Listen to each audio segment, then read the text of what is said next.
Louis Fleming and Kim Zone, and the vice chair of this is here, of course, is Councillor Beanie. Now, before we start, I would like to make a point that last meeting was about fractious times, and I would request everybody treats everybody with respect in the language used. Otherwise, I'm going to get a little bit annoyed. So please, members of office, please raise your hand to indicate that you wish to speak. Please keep your microphone on mute when you're not speaking. And please, can I also, any questions, get brief and to the point. We will be timing speeches this evening, and an alarm will sound when you're speaking for 4 minutes. Right, let's go. Agenda 1, apologies for absence and substitutes. Kimberly, any apologies and substitutes, please? Yes, Chairman, we have apologies from Councillor Jackie Keane, Peter Ishwood, Dan Hunt and John Neal, and Councillors Peter Nicholson, Stephen Mulliner are present as substitutes, and we hope to have Councillor Hyman here at some stage. Thank you. Thank you very much. The minutes of the last meeting. The minutes of the last meeting held on the 20th of July have been published on the council website. Everybody happy with those? Declaration of interest. Kimberly, are there any declaration of interest you've been received from members? None received, Chairman. Questions by members of the public? None received, Chairman. Questions from members? None received, Chairman. Right. Okay. Any relevant updates to government guidance or legislation in the last meetings? Thanks. Sorry, Chairman, I have to excuse myself from the first Kilnside Farm, as you know. Understood. Okay. We understood that. Councillor Martin, yes, okay. Right. Thank you, Chairman. Not much to report in the way of central government guidance, just to make a correction in the report. You'll recall that the same day of our last meeting, the National Planning Policy Framework was updated on the 20th of July 2021. So on page 10 of your agenda, where it refers to the National Planning Policy Framework 2019, that should be 2021, albeit I've looked at the report and I don't believe that there is any changes in the 2021 NPPF that would amend the recommendation or the planning considerations. Secondly, I just wanted to report that obviously there was a referendum last Thursday, the 7th of October, on the Hazelmere neighbourhood plan. The referendum was passed, and although the formal process of making the plan, i.e. formally adopting it as but by the council, still has to take place. That needs to take place within 8 weeks. The policies therein now form part of the development plan for the area. So I should just mention that now, so that it has status as part of the development plan. And then finally, I just wanted to acknowledge that we've had several comments from members that there have been real problems with the planning website today, and it's not the first time. There have been issues, ongoing issues with the speed of the planning website for some time now. You know, firstly, sincere apologies for that. I know this is being addressed. We have now, as a council, bought some software. The issue, as I understand it, is some automated bots that attack our site seeking data. So it basically what they call scrapes the data out, and because they're doing that, they feel it there's overcapacity, sorry, undercapacity on the network, so it can take ages to get through. My understanding is they've bought the software, they're testing it this week. It's a self-learning software, so it teaches itself. It sort of interrogates the data and the issues, identifies the traffic that is unwelcome, but that it should be up and running hopefully by next week. So apologies. I do appreciate that has meant that, you know, you may have had problems with accessing the plans and information today. So what I would say is, obviously they are available, some of the plans are available within the officer report, but what I'd also say is that officers will do detailed presentations, but if there are any questions regarding the plans that you're unsure of, please do ask, and officers will be very happy to assist. Thank you, Chairman. Thank you very much. Right, move on to the main items for tonight, which are the applications, and the first one is the application subject to public speaking. And I think wait until Councillor Martin will come and rescue you after it's over, Councillor Martin. Okay, right, okay. This is WA 2020-0804, land at Kilnside Farm, Moor Park Lane, Farnham, GU 101 and S, relocation of loose boxes and construction of a sand school with fencing. And the office of presentation is presented by Tracy Farthing, which is done online. Yeah. Thank you, Chairman.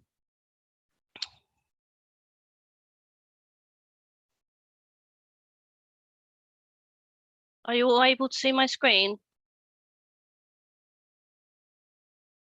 Yeah, it's visible, Tracy.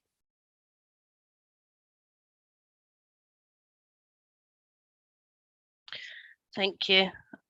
I'd just like to provide some updates to follow on from the written update sheet that you would have seen. One in relation to planning history at the site, which was not included in the officer's report. In January 2021, the area on the location plan, which you'll see in a moment, annotated where the loose boxes have been removed, has since been granted planning permission for the erection of a garage and change of use of land from agriculture to residential use to serve the barn granted under PRA 2016/002 as amended by plans and information received at a later date. Additionally, there is one other piece of correspondence that I have uploaded to the website today regarding ecology details. And I apologise that these haven't been available to members yet. Just to summarise, apologies, one moment, sorry.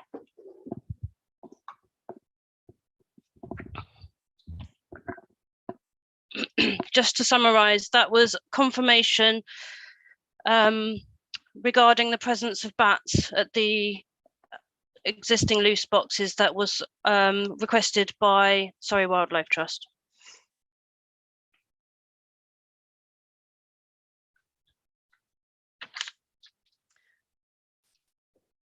As you will have seen from the written update sheet, the description of development has been amended to better reflect the scope of the development. Since the submission of the application, the loose boxes have been removed from the area annotated on the location plan. The quality is not good enough to provide longevity, and as such, the proposal is now for a new building rather than the relocation of what was existing.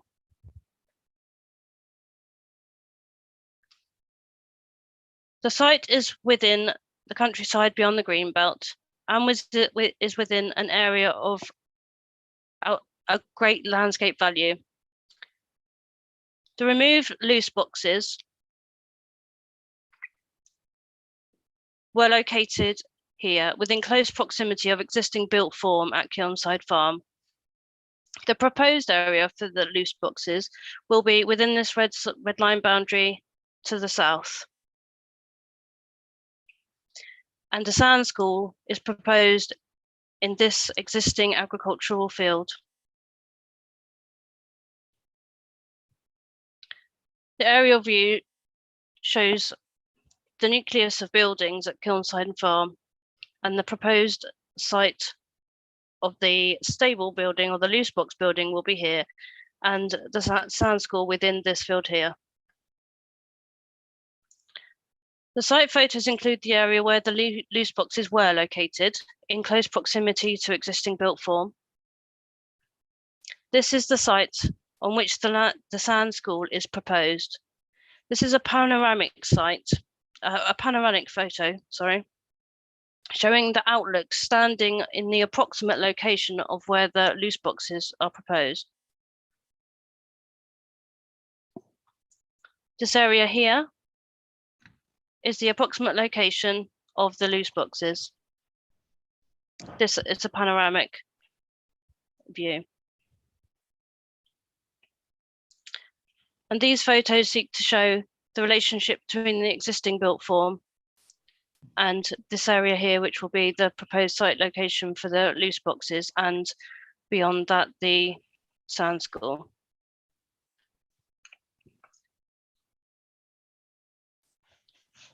The proposed plans depict the location and orientation of the proposed sand school and the loose boxes. And the proposed elevations show the loose boxes measuring 4.1 meters by 15.3 with a height of 3.5 meters. They are typically a rural design featuring stained timber cladding upon a brick plinth. The sand school is proposed to be enclosed by post and rail fencing, 1.2 metres in height. The main matters for consideration here are the impact on the countryside and the character of the area, flooding, ecology, and the impact on any residential amenity of neighbours. Thank you, Chairman. Thank you, Tracy. I believe you're not so well, so I hope you get better soon. Right, there's some public speaking on this. The first one being Gareth Phillips on Suez PLC, who wants to object to the application. Gareth. Good afternoon, Chair. Thank you for allowing me to speak on this matter. Just for a bit of background, Suez, head of property for Suez Recycling Recovery. We're one of the largest recycling companies in the UK. You'll probably be familiar with us from operating the Surrey contract for recycling centres, including the award-winning Whitley Community Recycling Centre at Godalming. But in this context, for this application, we are one of the local landowners. We own about 300 sites nationwide from Aberdeen to Cornwall. But in this context, we own the former Princess Royal quarry site that we're currently restoring just to the east of the application area. But we also own some surrounding land, and also importantly, the access roads and bridleways, private access roads and bridleways are owned by Suez, those being Moor Park Lane and Rockhouse Lane. So why am I addressing committee on this particular application? Well, it's in relation to those two roads, and effectively Suez are concerned on various aspects, but our two principal concerns relate to intensification and commercialisation.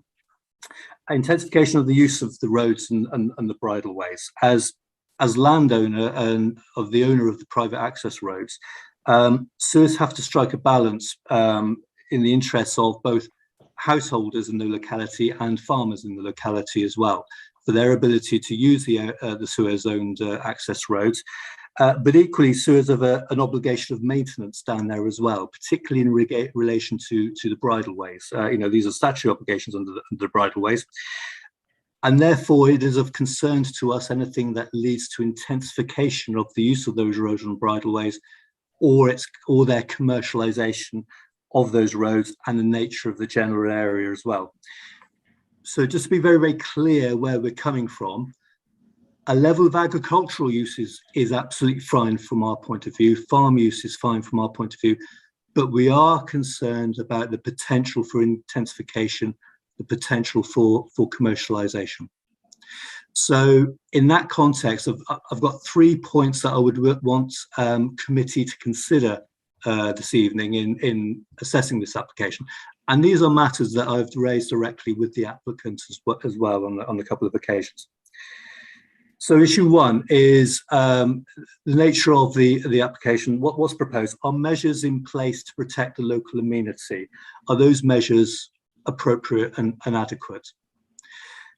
Secondly, is condition 2 that's proposed, is that condition robust enough and enforceable enough? Now, no doubt Waverley will have your own in-house legal advice from a planning lawyer. So it's a question I'll put to committee and your in-house advisors and officers. Is condition 2 robust enough and enforceable enough to prevent commercialisation and intensification that would change the nature of the area down there? And I think the third aspect that I just like committee to consider is in terms of the update paper that's in front of committee.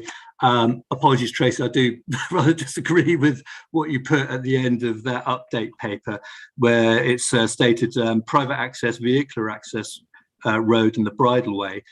Both of those fall outside the red line application area. Agree, yeah, that's absolutely correct.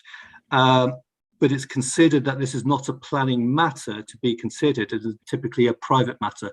Yes, it is a private matter, but it is equally a material planning consideration as well, in terms of the use of the access to get to the application area. They're not accessed directly from the public highway. And in this instance, this is a material planning consideration. So I would disagree with that addendum paper there. So but those are the two issues that are of concern to Suez that I would like committee to consider. Is this intensification? Is it commercialisation? Are conditions robust and enforceable enough to ensure that the nature area and the amenity of the area remains protected? Thank you. Thank you very much, Gareth. Now, the next photo we get, which is Alex Mosley of Wise and Sons, who wishes to speak. You have 4 minutes, Mr. Mosley. Hello, can everyone hear me? Okay, brilliant. I'll start then. I'd like to thank the chair for allowing me to speak on behalf of the applicant this evening.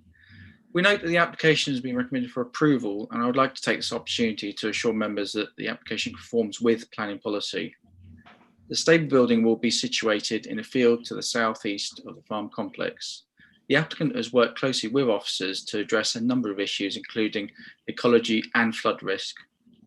From a visual amenity point of view, the stable building will replicate the size and appearance of the one previously taken down that was not salvageable owing to its condition and it being found to have an asbestos fibre cement roof. The proposal includes a sound school which will both be situated in the south of the existing orchard and tree line. These physical features in the landscape will help to screen views from the north of the application site. The development would meet the relevant criteria of policy RD13 on horsekeeping, which recognises that equestrian facilities can only be found appropriate within countryside settings. With the existing stables now removed, there is a need for their replacement. The loose boxes proposed will meet this need and also in part assist with agricultural enterprise, a point that I think Gareth Phillips picked up on. There's an agricultural enterprise which and it will also obviously offer shelter for the lambing season when horses can be kept out. As such, there are two important reasons for the proposed relocation. I would also like to take this opportunity to dispel some of the concerns raised in the 3 objections received by the authority. The development is reflective of other similar equestrian developments locally and thus would not appear out of character when considered alongside the stable yards in the area. The council officers are satisfied that the proposed development fully accords with all relevant policies, including those contained within the Farnham Neighbourhood Plan. Development proposes no flood lighting, with parking and movement not being affected, as the development will not increase the activity at Kilnside Farm. Associated parking will be within the existing farmyard. The proposed location of stable is already hard surfaced. The ecological walkover assessment undertaken for this application has confirmed that development would not negatively impact local wildlife, with the land itself being of low ecological value and the impacts of the development upon biodiversity being negligible. I would like to point out that there have also been 9 letters of support for the proposal. I would therefore kindly request that members look to support the officer's recommendation and grant planning permission subject to the recommended planning conditions to which the applicant does not object to. Going back to, I think, Gareth Phillips' point of, enforceability of condition 2, I think, that would be, very enforceable should there be any breach. And I'm sure your planning lawyer might want to sort of confirm that, but we're happy with that, and the applicant fully understands the terms of those conditions. Thank you. Thank you very much. Now we move on to one of the ward councillors, who is Councillor Andy MacLeod, who wishes to speak again. Actually, good evening, Andy. Hello, Chairman. Good evening. Can you hear me okay? Can you hear me okay? We can, yeah. Okay, good. Should I start now? Andy, when you finish speaking, there's a loud blowing noise as though you're exhaling through your nose into the mic when you finish saying words or something like that. So just watch that one if you would. Thanks. Yeah, I'm moving the mic slightly further away from it. Is that better? Yeah. Excellent. Okay, thank you. I'm ready to start when you give me the word, Chairman. Right, go. Thank you. As you said, Chairman, I'm speaking as the local ward member who called the application in, And I do happen to be a member of the Waverley Executive and the portfolio holder for planning. But I want to make it clear that that is irrelevant in terms of, I'm speaking purely as a local member. And in that sense, my opinion is no more valuable than any other local member. So I felt I had to make that point up front in case there was any concern about it. I called the application in actually because I do have concerns myself. And although I'm absolutely sure that the planning officers will have taken what they believe to be a valid decision and the right decision based on planning policy, the committee is entitled to disagree with the officers on matters of judgment, and they are, I think, some matters of judgment in this case. I called this an application in, apart from my own concerns, partly because the town council has objected, and they have actually, you'll have seen the town council's objection. They feel that it's not in line with policies within the neighbourhood plan that they're responsible for. The AONB advisor has objected as well. Suez, as you've already heard, have objected, and the Surrey Wildlife Trust Ecology Advisor produced a very interesting report which contains a number of concerns about diversity issues. And that's a big issue these days. You might have seen in the news recently that the UK is one of the worst countries in the major countries in the world in terms of diversity issues. So we all ought to be paying attention to that. What's my own overall concern? I think it's actually possibly that this application seems to me possibly to be disproportionate for the need. It's described as a private application for private use. And we've got a fairly small family here, as I understand it, of 3 to 4 people, only about 2 of whom ride. Now, you know, producing this stable block and the sand school strike me as a pretty expensive operation.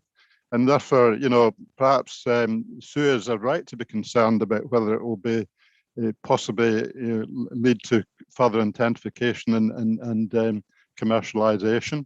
That's a matter of judgment, but I would also say, what does private use mean? Is it just for the family, or does it for all the friends?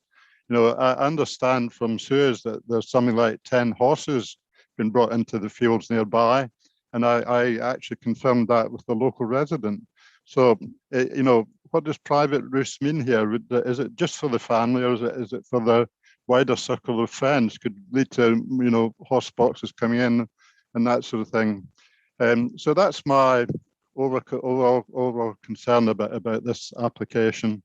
And I would just ask the committee to bear these points in mind as they consider the application. Thank you, Chairman. Thank you very much. Because what can you get another 4 minutes at the end of the debate, of course, as well. Yeah. Thank you, Chairman. Right. Do you want the officers to answer the questions? Do the officers wish a number of issues been raised? Do the officers want to answer before start debate, or should we start debate? I think, Chairman, there was a question about the robustness of condition, Yes. the condition restricting the use to non-commercial use. If I may, I'd like to bring in Lewis Jones, our planning lawyer, just to confirm that. I'm satisfied personally, but I'd welcome his view. So, Lewis. Thank you, Chairman. And thank you, Zach. Yes, I am happy with the wording of the condition. I think it is sound. I've certainly seen similar conditions used in the past for applications similar to this one. In terms of enforceability, there will be an element of planning judgment involved in terms of deciding at which point it will be necessary to enforce, based on the fact that we're talking about uses ancillary to the main use. And I also think the issue of whether or not there is a commercial use on site as well is a matter of planning judgment. So there will be some judgment involved if there comes a time where that condition needs to be enforced. But on the face of it, I think the condition as it stands is fine. I hope that helps, Chairman. Thank you very much. Right, open to debate. Councillor Edmonds was first to hand up. Thank you very much, Chair. I've looked at the evidence of Farnham Town Council. I've looked at the evidence of Surrey Planning Advisor. I've heard the concerns from Suez about enforcement, which is an issue close to my heart. I've also listened to the debate in the House of Lords today about housing quality, again reflecting concern about the ability to enforce conditions. So under those circumstances, the evidence suggests or confirms to me that I cannot support this application. Thank you, Chair. Councillor Thank you, Chairman. Could the officer put the photograph of the hard standing that exists at the moment? Because condition 6 says that the proposed, before the first use of the proposed loose boxes, the existing stabling shall be dismantled and removed from the site. So could you show us that photograph? Presumably there are stables there at the moment where the hard standing is that have got to be removed, but I can't work out which ones they are. Thank you. And also, are there the same amount of loose boxes existing at the moment in the different place to the 3 that are being proposed? Thank you, Chairman. Tracy, do you want to answer? Thank you, Chairman. Councillor James, I noted in my update sheet that there has been a change of description to better reflect the development. This application was submitted in March 2020. Since that date, the existing stables, or what were existing, have now been taken down. They have been demolished. The intention was that they would be relocated to this site. They are of a like for like in terms of design, size and scale.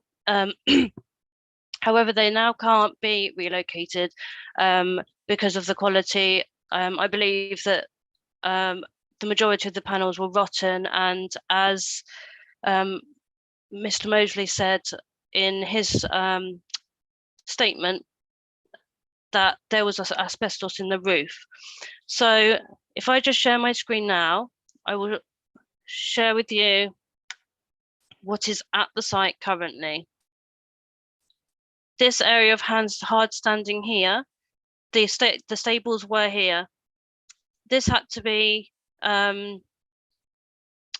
relayed because the wall at the back, the retaining wall, needed to be dealt with in terms of safety. And there is an application which I've given details of in my verbal update today, that there was an application approved to erect a detached garage in this location. I hope that helps. Thank you, Chairman. Chairman, that's not what I asked. Could I see the photograph that shows the hard standing at the proposed site? Because I agree that where they are at the moment, they have been removed, but condition 6 says that they are to be removed. The existing stables shall be dismantled and removed from the site. We're talking about the new site, or is that the old site? But in your photograph of the new site, there is already hard standing and storage there. That. Yes, apologies. Okay, sorry, Chair. I think you want to clarify this? Well, I just wanted to clarify for members because I'm a bit confused. I mean, condition 6, it seems as though that condition is now redundant because the stable block no longer exists. I just want to confirm that with the officer, and we would amend the description to take out condition 6 and renumber the other conditions. Is that correct, Tracy? Yes, that's it. That is correct. Thank you. Any other councillor wish to speak? No. Oh yes, Councillor Hyman. Thanks, Chairman. I've had a lot of trouble looking at this application and the others because of the website. It's absolutely driven me mad, and I've got a lot of questions. And Tracy's very kindly said that she'll let us ask any questions if we need our knowledge filling in. But I just want to know that we are allowed to, and you're not going to cut us off because we've got to cover an awful lot of stuff that's been said. There's an update sheet turned up, which I know some members hadn't seen before the meeting. I find that quite confusing in terms of what's been said by Mr. Phillips from Suez. He's said that his concerns are for an intensification of use. And I'm assuming he means unauthorised use, because my understanding is that the applicant, who's the farmer, has authorised use because the farm's been there hundreds of years, and so it's unauthorised use, presumably by other people, by other residents. That's the problem. Is that correct? Because it sounds to me like if this is private development, and I don't think there's any reason for us to assume it's commercial from the size, it's just replacing 3 stables with 3 stables. You wouldn't do that if you were going for commercial stabling for 10 horses. You wouldn't build 3, would you? No, it's just replacing his own private horses, but in a more suitable location away from the residential area, because the Kilns development, old Kilns development, has been built opposite, and I know they're not happy with the fact that they've moved next door to a farm for some of them, but that's what happens if you move next door to a farm or a pub, isn't it? You should expect to some extent to have a farm or pub next to you. My issue here, so can I have confirmation for a start on that issue of that commercialisation isn't an issue because there's not enough there to be for commercial use, and it's only using the existing paddock that they use for schooling the horses anyway, and they're just putting down a better surface there and moving the farm, which is sort of like on 2 hard standing sites, split between them, one either side of the path. I do know the site quite well. I think most people do. You walk through it on a weekly basis. And it's going to tidy the site up. So I'm just thinking, firstly, can I just check that Mr. Phillips's concern, or the concern, is with unauthorised use and not with the not with the applicant's use of the site? And then I'd like to speak about policy RE3 afterwards, if I may. I think, sorry, Chairman, through you, I think the implication in the objection was that there was a potential that this could be used for commercial purposes in the future. No, it's not. I don't think it's asking. Sorry, Chairman. Chairman, sorry, can I? Yeah. But the bottom line is we have to take the application at face value. It is this is proposing what's set out in the report, and there is a condition proposed which our planning lawyer has confirmed is robust and enforceable. And so whilst those concerns about future potential future commercial use are noted, we believe that that's controllable, and this application should be taken at face value. In the same way as any other application, we don't assume that someone will breach planning conditions, because we assume that the conditions are sufficient, and if they do breach planning conditions, there is a regime to address that. Thank you. Thank you very much. Councillor Ravini. Thank you, Chairman. Could I ask Tracy to put up the photo she showed of the proposed hard standing area, not the original one with the big concrete one, the other one she showed?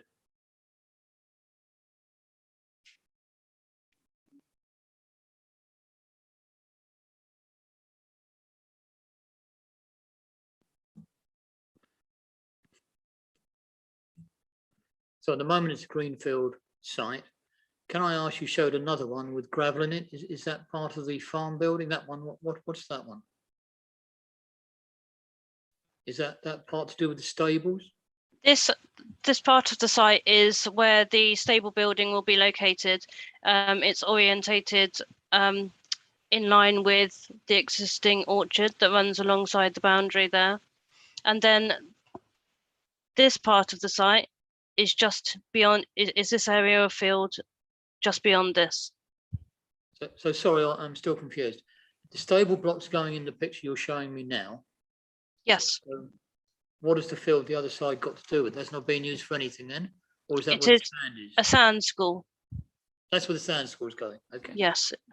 Loose boxes are to be located here, and this field, which is where the photo of the field is, was taken from this location here, facing this way with a panoramic view, sort of southwest. Okay, thank you. Right, Councillor Mulliner. Thank you, Chairman. Yes, could I just explore this a little further? In that photograph we just saw, could we go back to it, please? That one there, no, back one. The area there, if we stop there. What is the building with a white side and top? in the middle right of the photograph, please. The upper photograph, middle right. I believe it's a horse box, Councillor Mulliner. So what's that? Is that, yes, that. This is, yeah, this is a horse box. Is that sort of static or? Mobile trailer. No. Right. Now, I just wanted to know that, and that is roughly where the proposed loose boxes will be. Yes. Right, thank you. Okay, thank you for that. Chairman, thank you. I think the main issue would be an openness one, but I do take the point that loose boxes are a fairly common sight in rural areas. And I, for one, don't think there's enough reason here to object to the officer's recommendation. And I entirely agree with Mr. Elwood that will be very bad practice to deal with current applications on the basis that they might be abused. We might have our doubts about enforcement being effective, but it's certainly there to deal with that sort of thing if it happens. Thank you. Quite. Right, the Councillor Coburn, then Councillor Dixon, Councillor Hess. Oh, well. Everybody else. Thank you, Chairman. Can I just make a comment to begin with about the history and constraints? I meant to say when Mr. Elwood gave us the little bit about the planning system, I mean, what we've been missing, and very often on a site like this, it is the history and the constraints that actually help us, do that nuanced decision making. Could I ask Tracy, please, can we see where the River Way is in relation to this? Because I think it is an issue of the intrinsic beauty of the countryside. I think Councillor Hyman wants to come back on RE3 at some point. And I just really want to get this absolutely clear because, there have been objections on biodiversity grounds, and the way is biodiversity, it's an opportunity in its own right in this area. So I just really wanted to see the effect. And the Town Council raises flood zone 3. Can I just have a sort of accurate information on the way and the floodplain and the intrinsic beauty of the countryside, please? Tracy, do you want to answer that? Absolutely. Let me.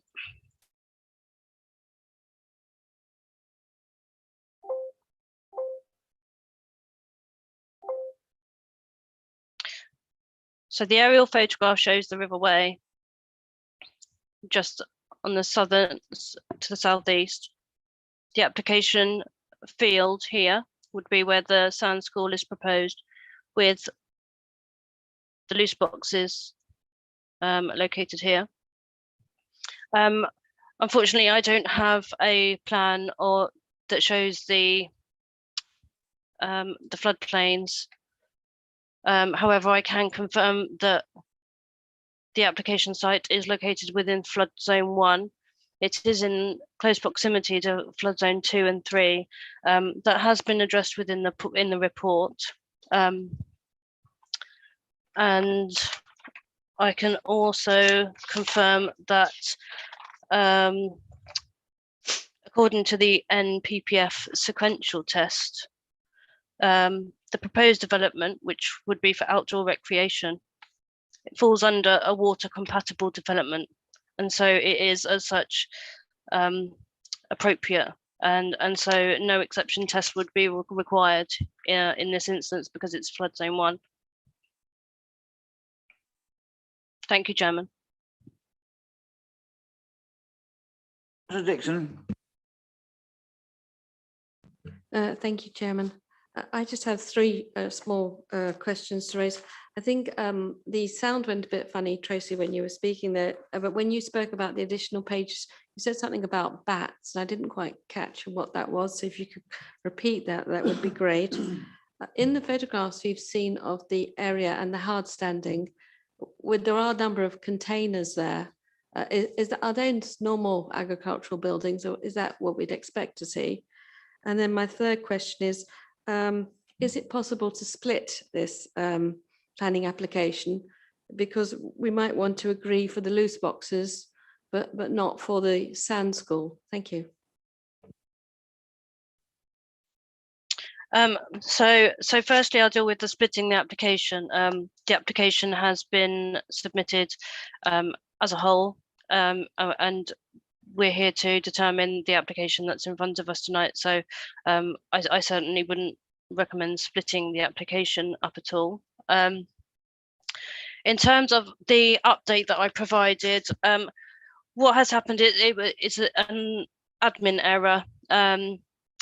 Whilst the final comments from Surrey Wildlife Trust are available online, there was just that link in between.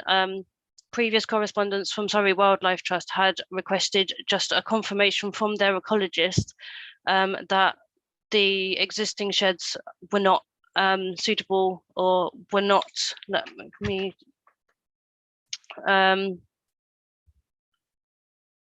so that there was no indication of bats in that existing building. That was sent through from the applicant's ecologist, and that's the missing link that I have now provided, just to provide transparency and clarity of the discussion that has been provided. And sorry, was there one more point there? I think I've missed something. Regarding containers. The containers on site. So at the moment, as you can see, the site is being used sort of ancillary storage to the farm. This is the site where the stables will be proposed, and so in order to be consistent with the plans that are shown, then these will need to be removed. Thank you, Chairman. I think Ms. Everyone. Yes, I mean, I was thinking the same thing about the storage containers. I was assuming that when the loose boxes and the tap and feed room were provided, that there would be no need for those. But I think for clarification, whilst we're saying they'll be removed, I think it would be prudent to actually include that as a condition that requires their removal within, say, 1 month of the or 3 months of the of the development being undertaken. So if members were minded to do that, that would be an additional condition that I would recommend adding to this application, perhaps in replacement of condition 6, actually, which referred to the stable block, which is no longer there.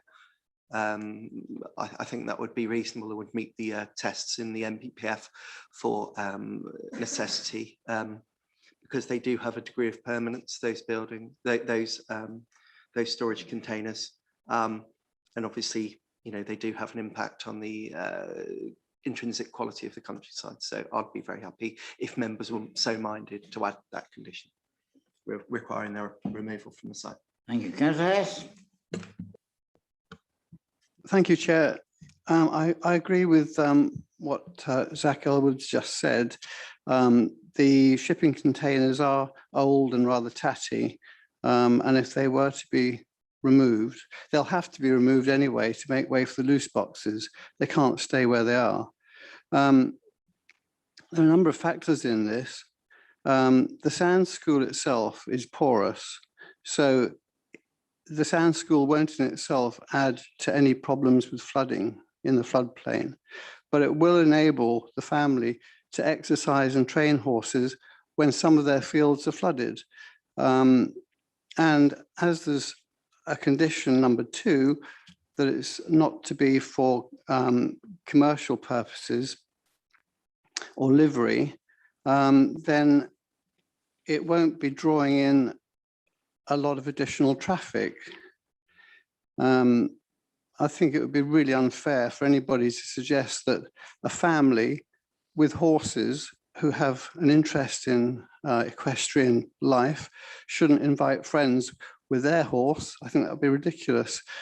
I mean, if I owned an equestrian property, I would probably want to have similar facilities. And I think to push back on that is pretty unreasonable.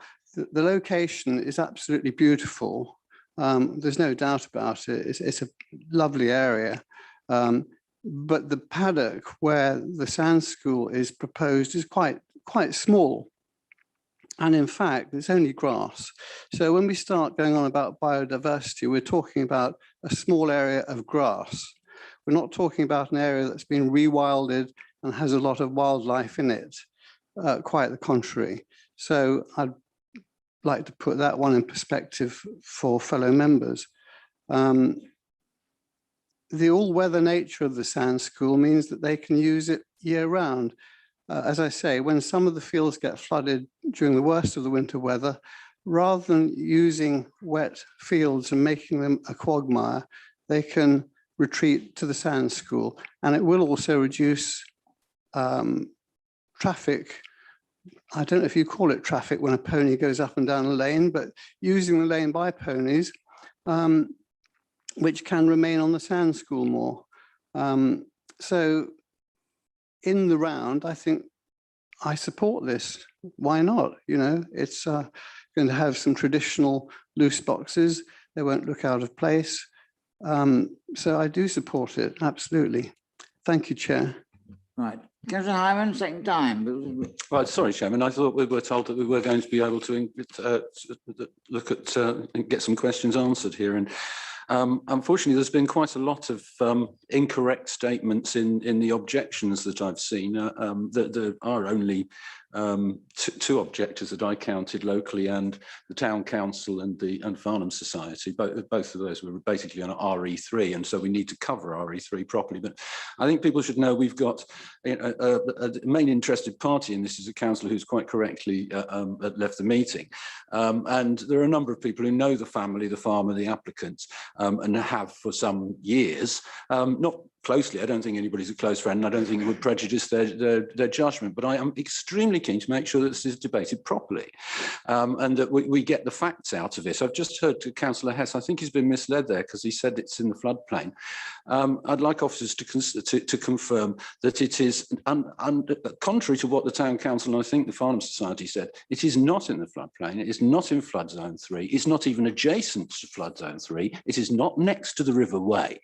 It is very close to a stream which comes down, I think from, I mean, I think that stream had to be built when they built the new bridge, when they put the bottom of, they changed the bottom of the A31 about 1982 or 84. And there's a stream comes down from it and it goes into a Surrey County Council pond, a balancing pond for flood purposes. And that stream goes past it, but this site is not in the flood zone, and even if it was, it's flood compatible development anyway, but it isn't. So if we can clarify, have that clarified for certainty, please, for members. The other thing is that RE3, policy RE3 is to do with AONB, the Surrey Hills Area of Outstanding National Beauty. And I've been through the policy extremely carefully to see whether the objections that I've seen here are correct or not. And I've found that actually, ultimately, it comes down to whether or not this conflicts with the AONB management plan, which we ourselves have looked at. I mean, if you go through, was it 177 of the NPPF 2021, that tells us that you can refuse major development in the outstanding national beauty and national parks and broads. This isn't major development. So according to the NPPF, we shouldn't be refusing it on AONB grounds. We get a little bit more from LPP1, our 2018 local plan, which describes it as a buffer for the AONB, and it's still being counted as being protected until there's a review done, which we've been waiting 15 years for Natural England to do it. There still don't seem to be anytime soon. So it does have some protection, but what protection is that? The only protection that it seems to me to give it is if it accords with the if it doesn't accord with the Surrey Hills AONB management plan. And the only things I could hear about that I could see to do with equine or equestrian use and farm use in there was for that it would the Surrey Hills Management Plan supports equestrian and cyclists. Cycling use. That's it. It doesn't say anything else. I don't see why, and I think that's why officers, I'm sure, will confirm or not. That's why the officers are recommending this, because actually RE3 doesn't give us any protection against this, nor does the Farnham Neighbourhood Plan, because FMP, what was it, 16 in there, I think it would pass anyway. If it was, if we're looking at a bungalow being put here, then there wouldn't be a problem with with citing it in the AONB. So I can't see, agreeing with Councillor Molyneux, really, that we've got a reason here why we should not be consistent with, the Kilns has been built next door, there's more park down the road. I don't think we can, but I just want officers to confirm that, is there reason for, because we've got to make sure this can't be challenged at appeal, our decision. Is the reason mainly that RE3 doesn't give us the protection that we, perhaps as councillors, would like to have against anything being put into nice areas? I think Mr. Elwood is going to answer your question. Thank you, Chairman, and thank you, Councillor Hyman. Yeah, just for absolute clarity, the siting of the loose boxes and the sand school is flood zone 1. That is the area of lowest flood risk. So there is no such thing as a flood zone 0. All land in the country is either 1, 2, 3, A, B, C.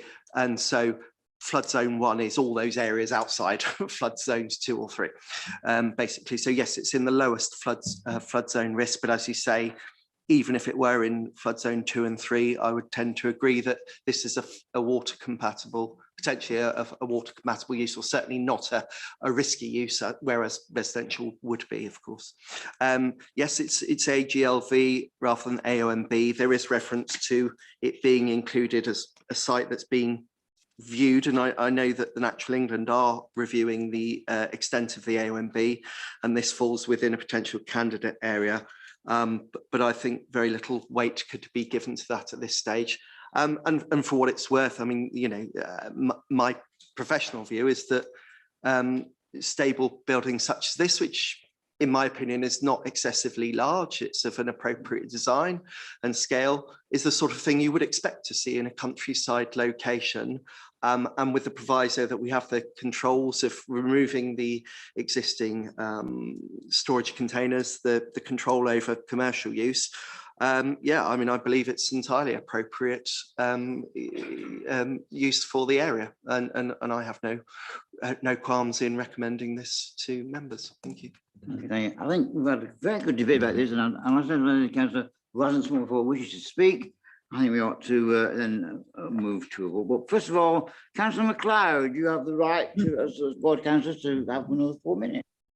Thank you, Chairman. I don't think I need 4 minutes, but I would like to speak briefly. I fully accept the view that Zach and others planning people put forward, that any concern about commercialisation is not relevant here, and that is something that you could be controlled if it ever happened. But I'm still a bit concerned about what private use means in this instance, actually. I accept that we've got advice from the planning lawyers that is well understood what it actually means. It's just not clear to me, actually. I mean, as Councillor Hess said, it'd be perfectly reasonable for a family who are using horses and have got this stand school to use it not just for themselves, the 3 or 4 members of the family who live there, but to invite along occasional other horse people to occasionally bring along someone to use the sand school. But what would be the control and the limit on that? If they're a family who've got a lot of friends in the horse community, which I suspect they probably have, in what way does the actual statement that it's reserved for private use limit that? And I have a concern about that. I think that's all I want to say, Chairman. Thank you. Thank you very much. Okay, well, we'll now move to the recommendation. That's subject to conditions 1 to 14, and that includes an amended condition 6 for the removal of the... Chairman, can I say something? Thanks. Thank you. Well, I just want to echo what Andy's saying about private use. I have horses, and I know that you don't need just 3 boxes to keep 10, 15 polo ponies. Mr. Milton, Mr. Christopher Milton, is in fact director of Hertfordshire Polo Academy. It's an Now, error. I just, It's been cleared up. excuse me, Jerry, excuse me. Let Councillor Murray speak.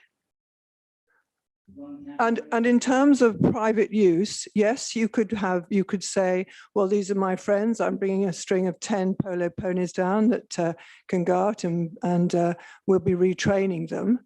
So is that commercialization or is that private use? And I think that's, I know this is, I'm just trying to get it clear as Andy wants to get it clear where enforcement would come in this case. And in terms of a menage, you use a schooling ring to train horses. You might use it to lunch. I mean, I have horses, I have a menage, I know about this. So you don't use the schooling ring for your horses to go and sit in because the school's muddy, because the field's muddy. You use it for training. And I would imagine that is probably what is going to be the case here. When my friend had a string of polo ponies that were brought down because she was involved in that, they lived out. They came for rest and then they were retrained and then they went back. So I do think that the one thing that I would be concerned with is the people who are concerned about the intensification of the traffic going up and down that area. So although this may not be a planning concern, I would like to know how you would enforce it properly and how, as Andy says, what you actually consider private uses and commercialization is. Thank you. Well, yeah. We were moving to the recommendation, Councillor Murray, and I really do wish to move to that because you should have said that when we were in open debate, quite frankly. Anyway, subject conditions 1 to 14, and including a version of condition 6, and then points 1 to 3, permission be granted. We do it the old-fashioned way by raising of hands. Those in favour of the recommendation, please raise the hand.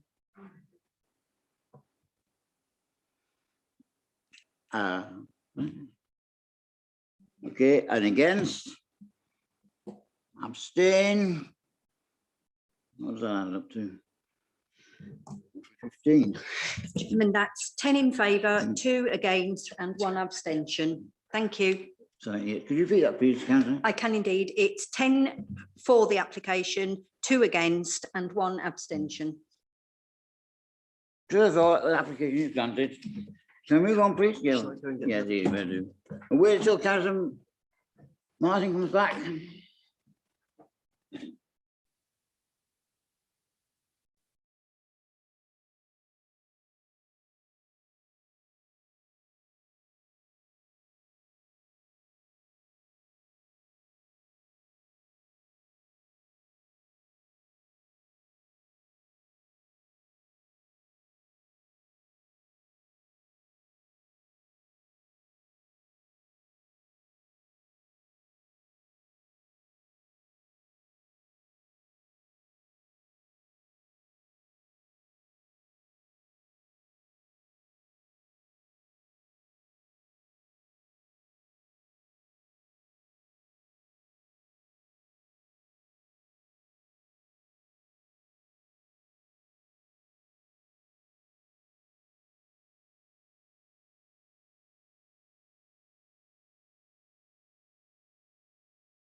Well, I don't want to be.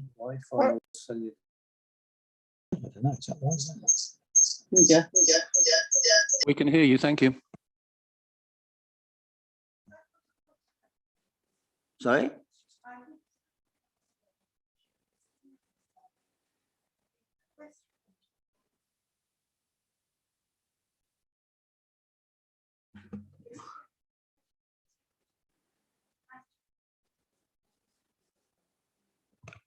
I'm not a best friend of the applicant.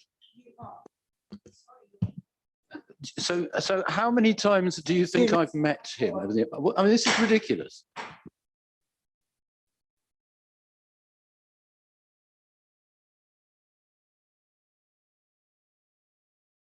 You say, Councillor Martin, but if there are other procedures, I'm trying to raise it in this forum.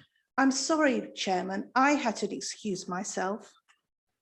And I think other people should have the same integrity. Councillor Thank you. Martin, can I suggest that if you have an issue with this, that you raise it with the monitoring officer? Thank you. Yes, fine.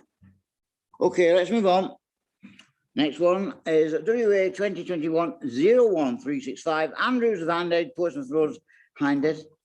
Erection of a 74-bed care home, use class C2 with associated car parking, landscaping and vehicle access, following demolition of existing buildings and structure, as amended by plans received on the 2nd of September 2021 and the 23rd of September 2021.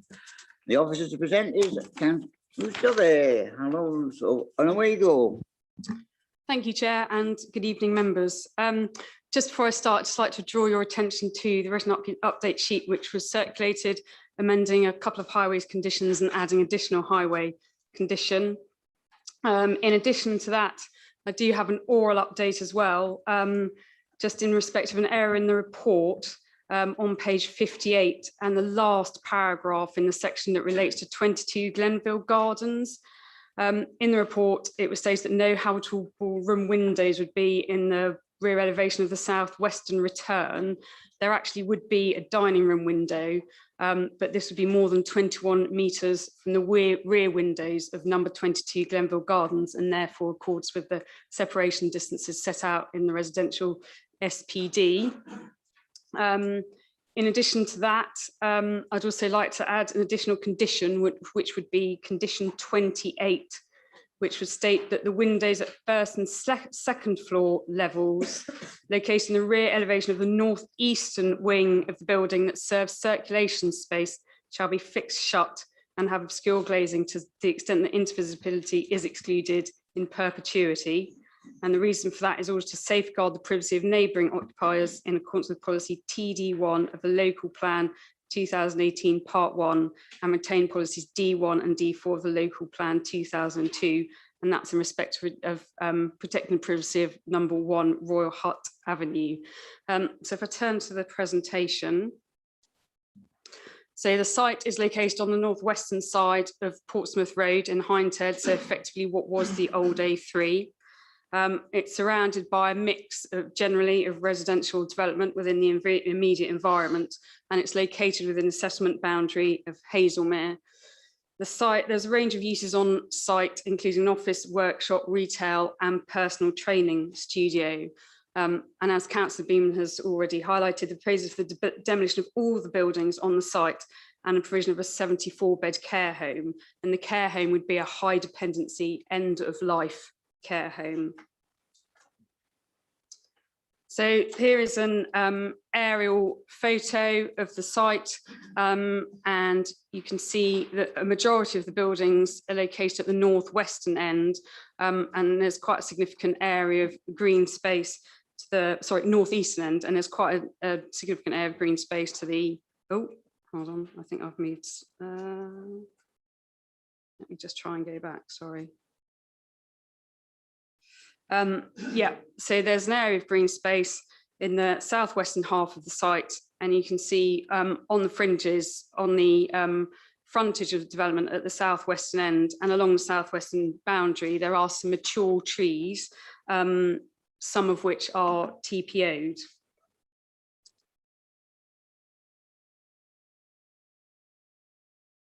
So this just provides a sort of more zoomed out aerial to provide you with some greater context. And I think just to highlight from this, that off this aerial photo, but literally sort of just here, is the Devil's Punch Bowl, which is forms the Wealdon Heath 2 SPA. And just if I move to the other side of the photo, this development here is a care home called Moorfields, which is a 3-storey building, and I'll just provide you with some photos of that later, just to provide some context of the scale of development in the surroundings.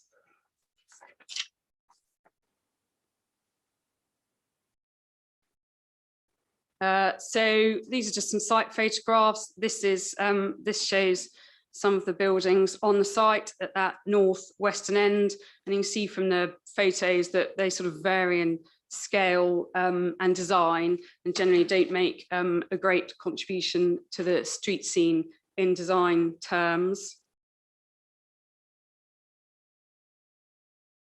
So this is a view of the site from Royal Huts Avenue, and again, you can sort of see that it's rather untidy and unkempt. Photo D shows you a view of the site from the Portsmouth Road, looking at the southwestern part, where you can see the grassed area and then residential dwellings behind that back onto the site.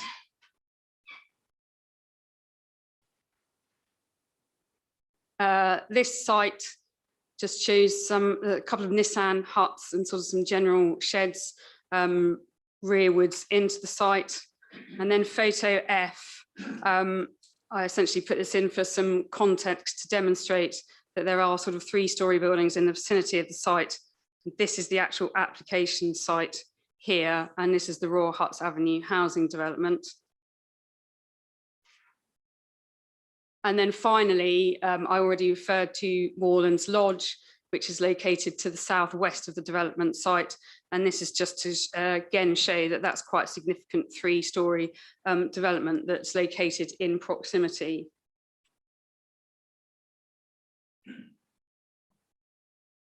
So just turning to the proposal, all the buildings on site, existing buildings on site would be demolished.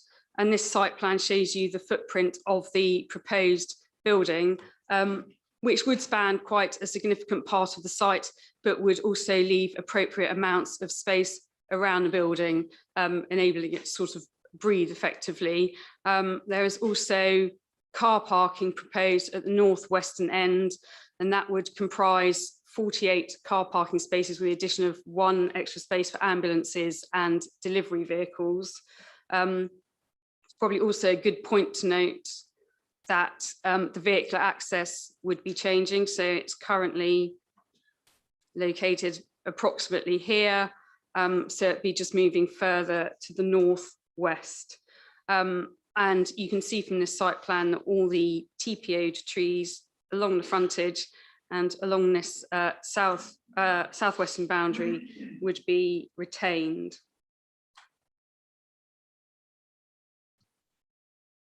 So these are the proposed front and rear elevations. So this is the frontage proposed that would sit along the Portsmouth Road frontage. You can see that there is some variation to this elevation through these sort of various ridge lines, eave lines and building materials. And that is translated through to the rear elevation as well. These are the proposed side elevations. So actually this would be the main entrance to the care home. So this elevation faces towards Royal Hut Avenue. And this is the proposed southeastern elevation. And it's probably a good time to point out officers have done quite a lot of work with the applicant in reducing the scale of the building in this location to reduce the harm on neighbours, and I will take you through some sections in relation to that in a minute. So overall, in design terms, officers consider that the proposal is acceptable. In fact, we think it would bring a positive element into the street scene where currently the existing buildings don't really more detract from the character of the area, rather make a positive contribution to it. And the council's expert in urban design has been fully consulted on the proposals and is very supportive of the development. Sorry, I just need some water.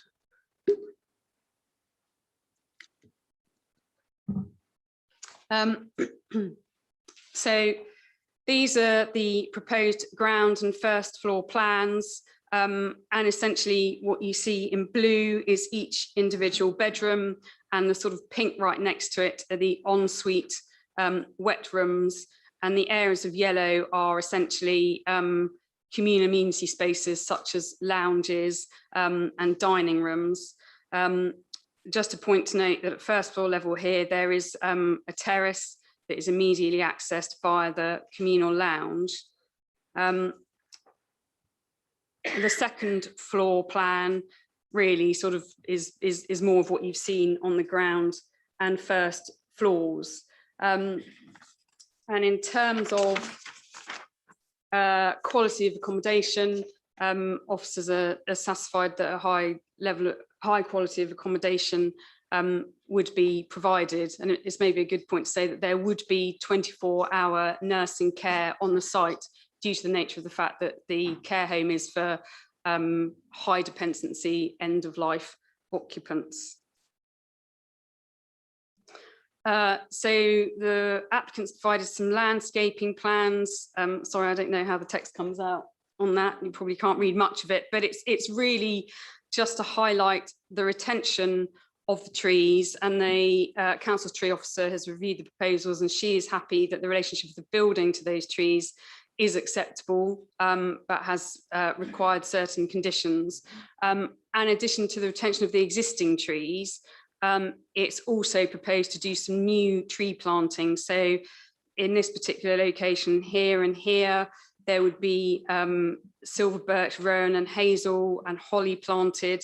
And then there would also be some new tree planting here. So there would be an element of additional greenery being provided on the site. And there are also ecological benefits to that, which I will touch upon later. So in terms of impact on neighbouring residential amenity, this section effectively goes through here on the site plan. So this is number 1 Royal Huts Avenue, and this is the elevation of the proposed development facing Royal Huts Avenue. So effectively that shows that there is a 12-metre separation distance between number 1 Royal Huts Avenue and the development. And in terms of light outlook and privacy, and as a result of the orientation of number 1, which is here, officers satisfied that there would be no significant harm. This shows the relationship of the development to 22 Grenville Gardens. This is number 22 here. It's actually pretty much the closest dwelling to the building. And this section is taken through here effectively. The development does, so you have this flank elevation that would be facing towards number 22 Grenville Gardens, but the proposal does accord with the requirement that it doesn't infringe an angle of 25 degrees when taken from the rearmost ground floor window, which would be here, of 22 Grenville Gardens. And this blue line, just to, in case anyone's wondering what that is effectively the scale of the building when it was originally submitted as part of this planning application. So there's been quite a lot of work to reduce the scale on that boundary to ensure no harmful impacts. And then, so this final section, it takes you through, this is Little John here, which fronts onto Tower Road. And this section effectively goes through here. And it shows that there would be 27 metres between the nearest ground floor rear windows and the flank wall of the development, which would be 2.5 stories height at that particular time. And just to say that with regard to other properties in Grenville Road, although we don't have a section going through these, the distances are quite significant, and the development wouldn't infringe an angle of 25 degrees. So it is considered that proposal would be acceptable with regards to light, outlook and privacy with regard to those properties. So this development has attracted quite a lot of objections from neighbouring residents, and an awful lot of them have questioned the need for a care home on the site. And there is most certainly perception that there are a lot of care homes within the vicinity, and therefore this an additional one really is surplus to requirements. And so this slide is really just to highlight that actually within the SHMA, it does state that Waverley will need the provision of 396 additional care home bed spaces between 2013 and 2032. And in addition to that, the applicant has advised that their development provides ensuite wet room facilities, which is something that many of the local care homes are lacking in. So in terms of planning policy, the proposal accords with policy AHN3, which indicates that there's a specific need for accommodation for older people aged 65 and over within the borough, reflected in the SHMAR figures that I've just quoted to you. And the MPPG for housing and older people, for older and disabled people, supports providing accommodation for the older population in recognition that the proportion of older people is increasing. So for those reasons, officers are satisfied that the development is acceptable in this respect. And I think just to add to that point, there are no planning policies that limit the number of care homes in a given area. The site is a brownfield site of which more efficient use could be made, and the proposal would satisfy a borough-wide need for additional specialist units of housing for older people, which is really reflected in what I've just said previously. So just turning to the key matters for consideration, I haven't sort of listed every subheading that was in the report, but really tried to focus on some key ones. Some of them I've gone through. I think just in terms of principle and location of development, just to say it's in the settlement boundary of Hazelmere, so there'd been it would be possible to produce a reason for refusal on the basis of the location of the development. There are some losses to the existing uses, but as that's set out in the officer's report, we consider that that is acceptable. And I think the last matters to cover really and highlight are in terms of highways, access and parking. The County Highway Authority have looked at the proposals, transport assessment has been provided, they're satisfied with it, and they raise no objections subject to conditions. It's worth me covering off the point about the impact on the SPAs, because if you recall, I showed you the location of the Devil's Punch Bowl, which is in 400 metres of the site and is part of the Wilden Heath 2 SPA. So if this site was to come forward for conventional C3 residential development, it would not be acceptable due to its impact on the SPA because of its proximity being within 400 metres. So although we've had lots of comments about how it would be preferential to have C3 residential development on this site, that is not a possibility because of the impact on the SPA. This development, however, is possible due to the nature of the occupants that would be using the care home. And I just want to draw your attention to condition 4 in the report, which limits occupations to persons who are mentally and or physically frail, and also stating that there shall be no dogs and cats at the premises anytime other than assisted living dogs. So on that basis and with that condition, Natural England are content that this development would not have a harmful impact on the Wilden Heath 2 SPA despite its proximity. An appropriate assessment has been carried out, they have reviewed it and they are happy. Just also touched upon ecology, there are various ecological measures that are being proposed in terms of native planting, the provision of bat and bird boxes. That means actually there would be a net gain in biodiversity on the site as a result of the proposal. I think it's appropriate to touch upon infrastructure because a lot of the letters of representation do raise concerns about impact on healthcare infrastructure. And I think officers recognise that healthcare providers are under immense pressure at the moment, and that is reflected in objections that have been received from Grace Shot Surgery, the Royal Surrey Foundation Trust, and various other healthcare providers in the vicinity. I think the key point here is that funding for additional resources can be secured via the SIL bidding process, and this officers feel that this would be the appropriate mechanism for securing any additional infrastructure.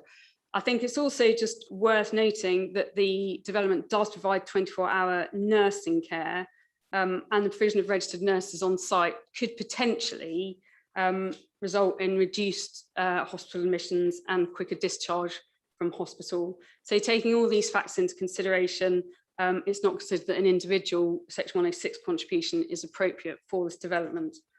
And finally, just turning to 5-year housing land supply, the development, when you equate what 74 bedrooms would be in terms of conventional housing, it would equate to 41 homes. So in that respect, this development does contribute 41 houses towards the council's 5-year housing land supply. It's also the point to note that the council doesn't have a 5-year housing land supply, it's at 4.26 years. So the tilted balance is engaged in favour of sustainable development, and any adverse impacts would need to significantly and demonstrably outweigh the benefits. Officers having reviewed all aspects of the proposal, consider that it accords with the development plan, and therefore there is no reason to refuse. Therefore, the recommendation is that development is acceptable in accordance with the development plan. Approval recommended as per the recommendation sheet, the written update sheet, sorry, and with additional condition 28, which I read out at the start in relation to obscure glazing. Thank you, Chair. Thank you very much, Ruth. I think Mr. Elwood wants to make a... Yes, just a very quick one. I think in the presentation, my colleague may have referred to 48 parking spaces. I think it's 30. I could be proven wrong, but that's what I heard. And I think it's 38 plus the ambulance and delivery vehicle spaces. Can you just confirm that? Yes, sorry, apologies. I meant to say 38. So sorry. And yeah, plus the ambulance space. So 39 in total. Thank you. Thank you very much. Right. Has everybody got a copy of the update sheet? Yes. Okay, right. Excuse me. Right, we've got some public speaking on this. The first speaker is Edward Bell from Greyshot Surgery, who is subject to the scheme. Hi, can you hear me? Okay. We can hear you, yes. Perfect. Thanks very much, and thanks very much for having me on, and thanks for the summarising the situation in that presentation there. I wanted to. My name's Ed Bell. I'm a GP at Greyshot Surgery, and I hear what you're saying in the previous presentation, but we just wanted to air our ongoing concerns about the proposed development. I'm speaking on behalf of myself and my colleagues at surgery, as we would be the GP surgery responsible for providing care to the proposed development. I'm also speaking on behalf of the West of Waverley Primary Care Network, which is a group of 4 collaborative GP practices in the local area. I'm also speaking on behalf of ProCare Community Services, which provide the local district nursing services to the area and across Surrey, and also the primary care development part of the Surrey Heartland CCG, which commission all of the NHS services across Surrey. We all have similar concerns about the development and have written separately to the planning department with these to voice these concerns, which are available to view online. I think we appreciate that it may not be directly within the remit of the local planning authority to consider how the development will affect healthcare services, but we would anticipate that they would want to take into account the needs of the local population and how this development would impact on the local population.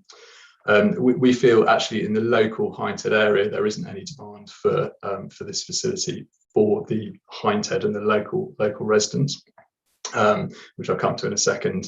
And on top of that, we feel it's likely to actually be detrimental to the local population by having a damaging effect on the services already available to them, which again I'll come to.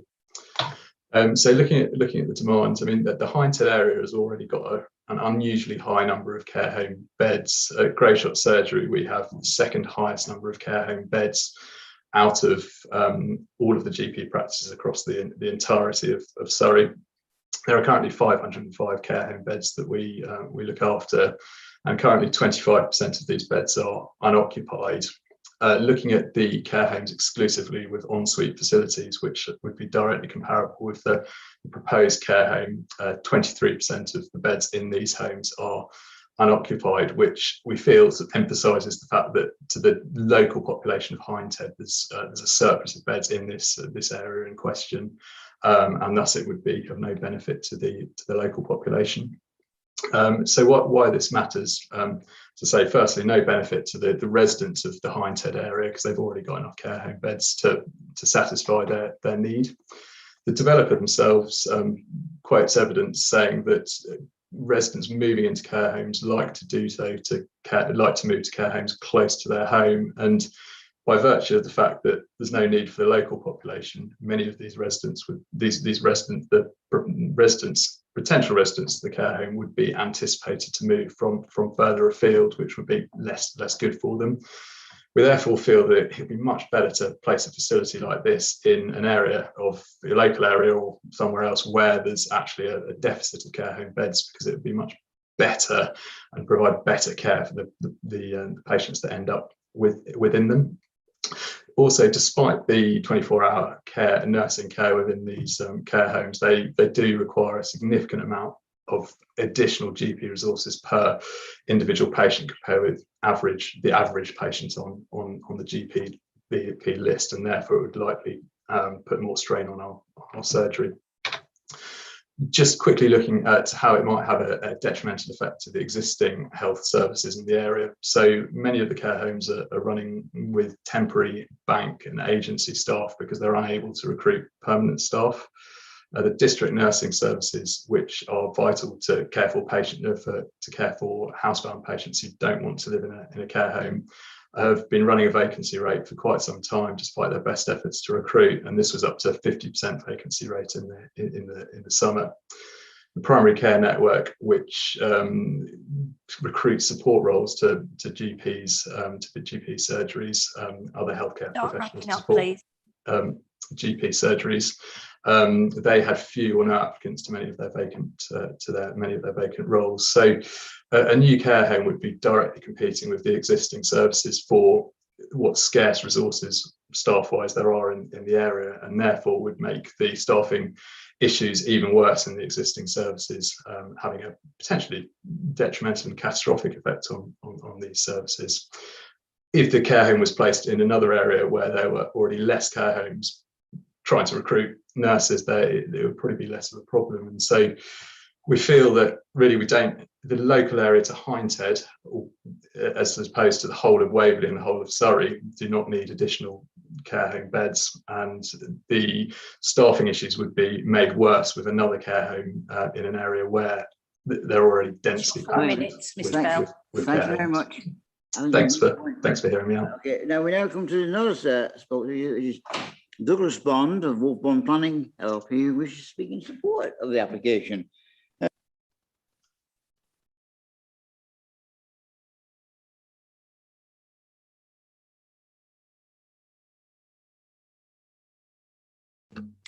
Thank you, Chair. Good evening, members. As you would have seen from the officer's presentation, this application is an eyesore. Due to its location within 400 metres of the SBA, conventional housing is not allowed.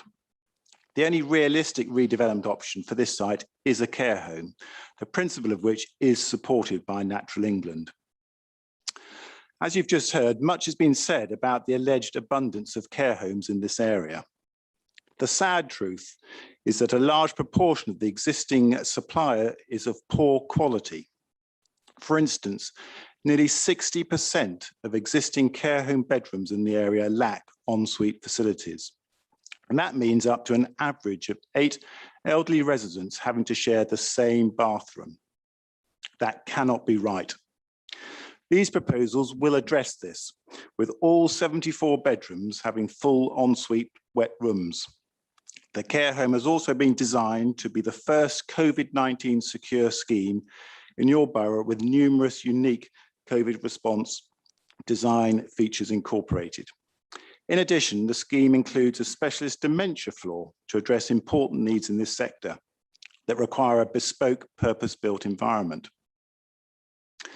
This application is backed by a named operator, Hamberley Care, who are committed to this multi-million-pound investment into Hindhead based on a clear understanding of a genuine market demand and real need for this facility. Hambley is an experienced operator who will work with the local GP surgery. We have reached out to the GPs to discuss operational issues in order to create a collaborative working relationship post-permission. Hambley remain committed to engaging with the doctors to ensure their needs are addressed and supported. Having said all of that, experience and logic confirm that most residents in the care home will be living in the catchment area of and registered to the Grey Shot surgery.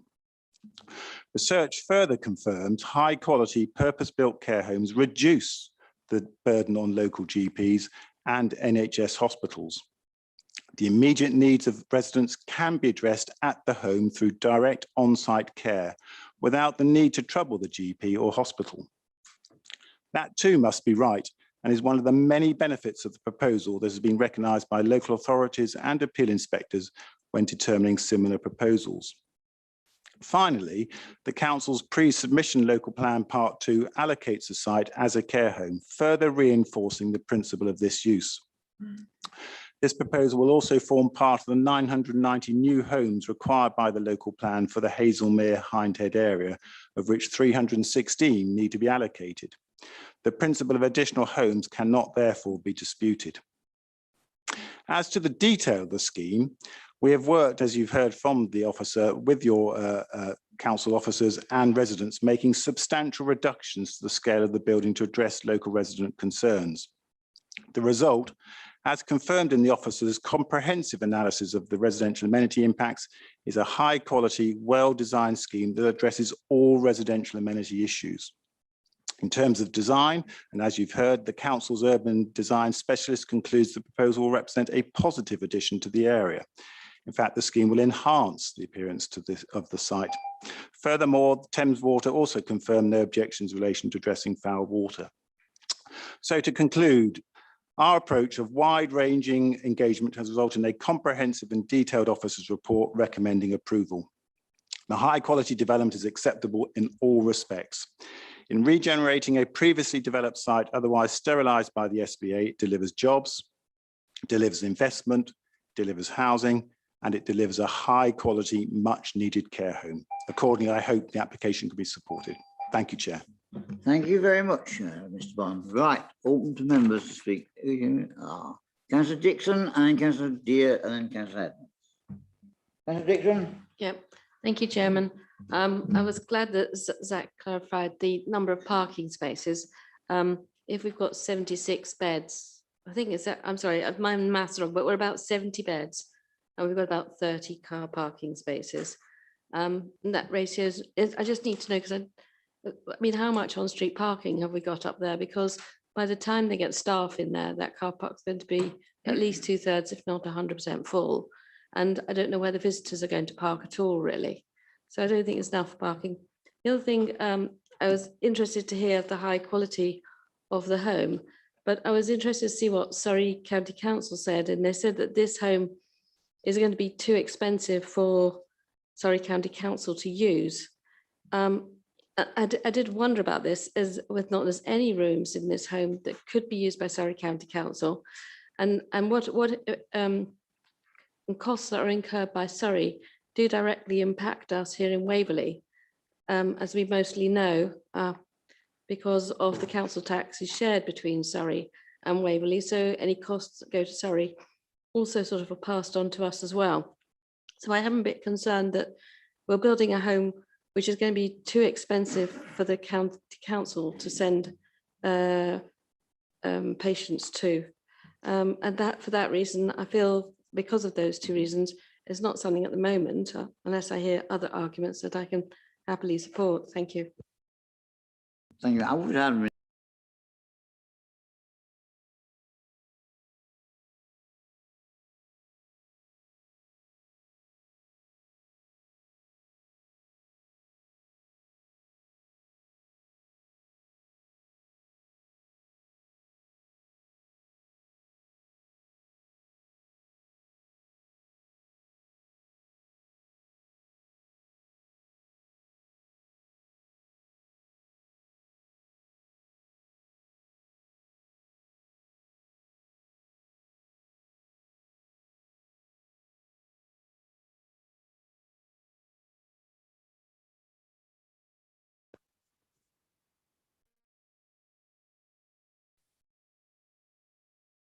Welcome back, everybody. I think we are back now. Yeah, okay, Councillor Deere. Thank you, Mr. Chairman. I think this is a profoundly depressing application. We're being asked to consider a 74-bed warehouse for the economically and physically inactive, to go with all the other warehouses for similar types of folk in the area. Now, I've got nothing against those folk. I may well be one day. But what this area needs is housing for young people. It's housing for affordable housing. But because Natural England won't let us, we have to compromise. Then we have the effects on the grey shot surgery. Dr. Bell has made a very clear and eloquent explanation of the problems that he sees inevitable as a result of this development. But I'm not sure, and I think he may admit this, that they may not be material planning considerations of the purposes of considering the application. But this site, members, is on the main approach from the west into Hindhead, and therefore to the north of Hazelmere itself. It's a highly prominent site. And what we are faced with here is the most extraordinarily dull, boring, tedious, uninteresting looking building it's been my displeasure to see as a planning application for a very long period of time. And that is something, members, that we can be critical of and bear in mind as a material planning application. I think the bulk is inappropriate, having looked at the elevations that we have seen. I think the roof is disproportionate to the size of the rest of the building. Seems to me have no local or vernacular or any other sort of cues taken from the vicinity. In my view, it's contrary to retain policies D1 and D4 of the local plan and is contrary to the Hazelmere design statement. My suggestion, as I say, we have to take these things on the chin. We have to take the fact that the Natural England won't let us do anything else. We have to take the effect on the surgery as a matter that isn't something we can probably object to. But we can do this. And my suggestion would be that we ask the applicant, we refuse this today, we ask the applicant to go back and produce something that's worthy of such a landmark consideration. Mr. Chairman, Mr. Deputy Chairman, Mr. Elwood, you have all seen Premier Inns that look better than this. And this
No, please bear with us here. Annoying.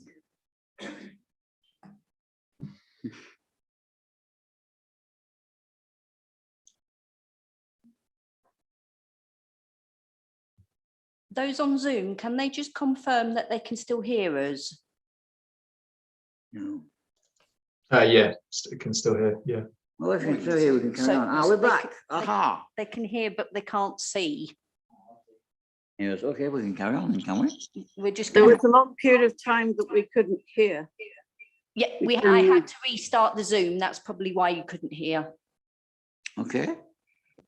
We can carry on, yes. Councillor Edmonds. Thank you, Chair. The first question is to yourself. I understood that the chair had a casting vote rather than just a vote. Sorry? I thought that the chairman had a casting vote. In other words, voted when there was a tie. Correct. But I thought in the previous application you voted. In the previous application, yes.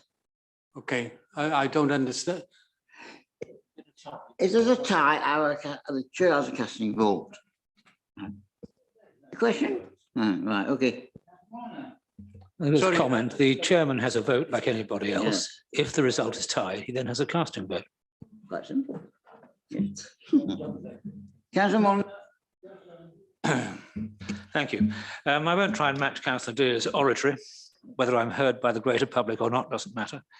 This is an application which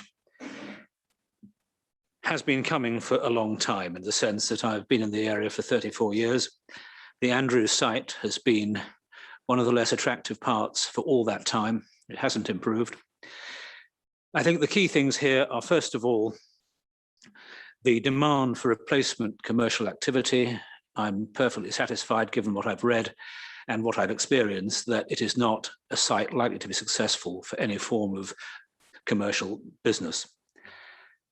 I fully appreciate the sort of health concerns, but the matter is laid out very clearly on page 66 of our agenda that that is not a planning consideration. And the correct answer is through extra funding. I do appreciate all the recruitment issues that the doctor pointed out. And I think we do know as a committee that we must stick very firmly to planning reasons if we're going to refuse an application. In terms of parking, I think that's been covered. That is adequate given the ratios suitable for a residential care home. I don't take as bearish a view of residential care homes as some. I share the irritation that the SPA imposes constraints on us in terms of providing direct affordable housing, especially for the young. But if you provide residential care home accommodation, of course, you indirectly facilitate the release of the homes they might otherwise occupy. So it's not a necessarily bad thing to do from that perspective. I have some sympathy with Councillor Deer's concern about the design. Perhaps I don't feel quite so strongly, but I do remember that this committee's predecessor on Southern area successfully got an improvement to a development further up towards the SPA, and Morelands Lodge, I think when that came forward, very strong representations were made to make it interesting, and I think they largely succeeded. I wonder if the photographs or the impressions we've been given are slightly unflattering, given they can't give very much detail. But certainly I would not be at all unhappy if the design was a more interesting one. But I don't think it's that bad. And I think they have accepted that variation in the frontages is very important. Really, we cannot ignore the fact that we are in a tilted balance situation. If this was an ordinary or flat balance when we had a 5-year housing land supply, I would probably be marginally in favour.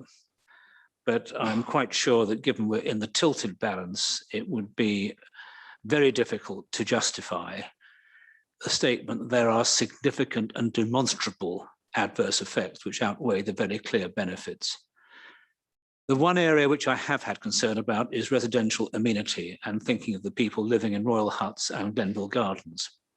I think for them it's a bit of a trade-off. They've been living with, frankly, a bit of an eyesore to their immediate south for many years. This will definitely smarten up the area. And I suspect once they become used to it, will be for their benefit rather than their harm, certainly in terms of selling and moving on, possibly moving in. Anyway, given all that, I am minded to accept the officer's recommendation and to support it, but I will be listening to what others have to say with great interest. Thank you very much, Chairman. Thank you very much. Councillor Coburn and Councillor Hyman. Yes, I'm sort of falling somewhere between the two gentlemen, sort of fairly close to me. I don't like this at all as a building. I really don't understand why it has to be of such mass. And to me, still looks cramped on the site. I accept that we are limited as to the use on this site, but I don't think an end-of-life care home is what we need to have on this site.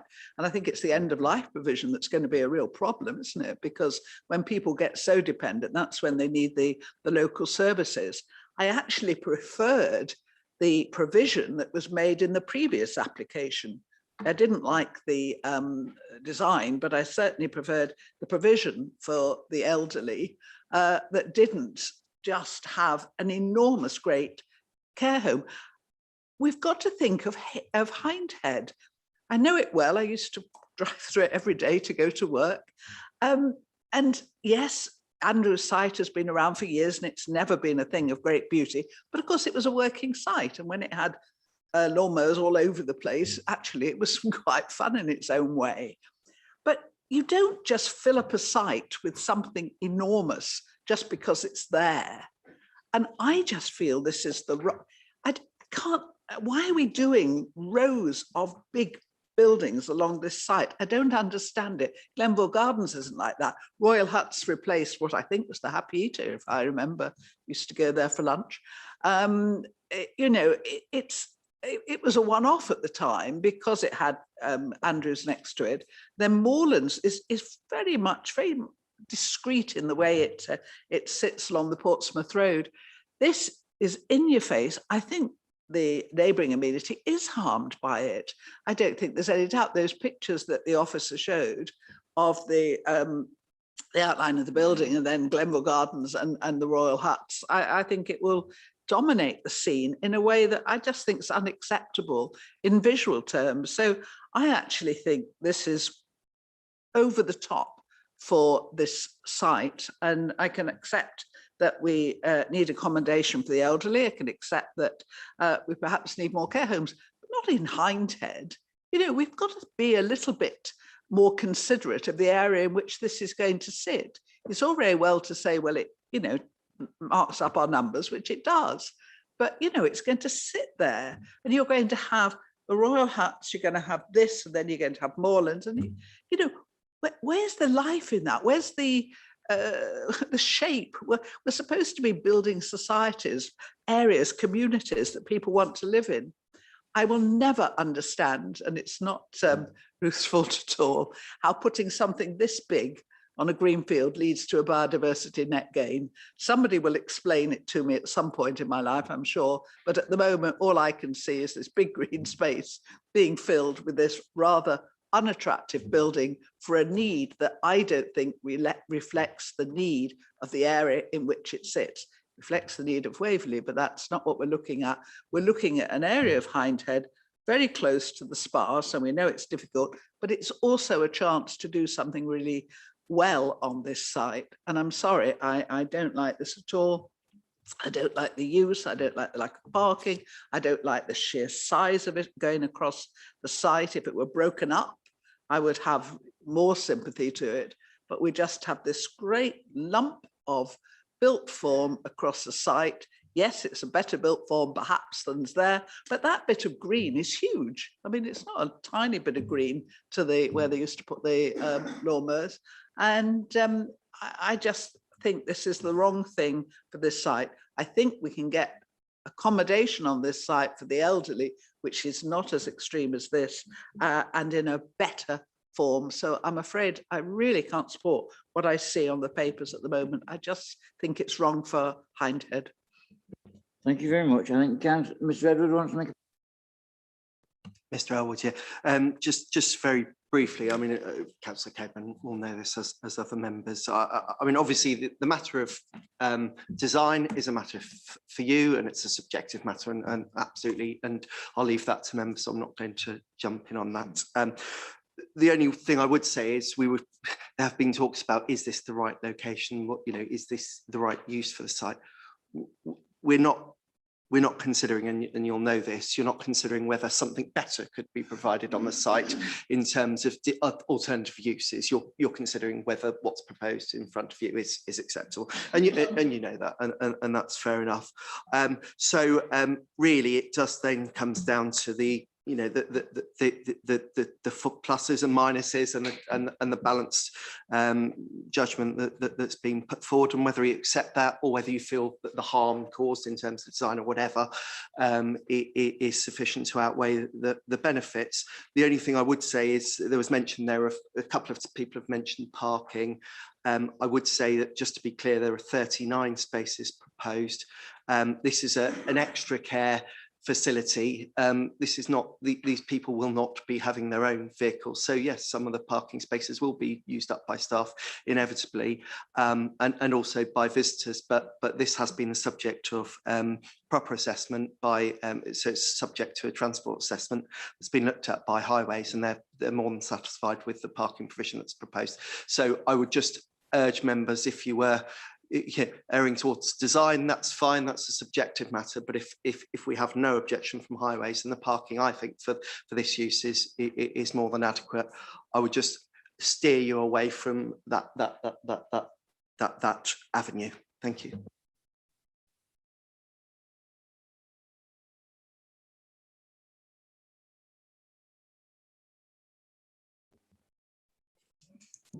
Yes? No? Can I go ahead? Yeah.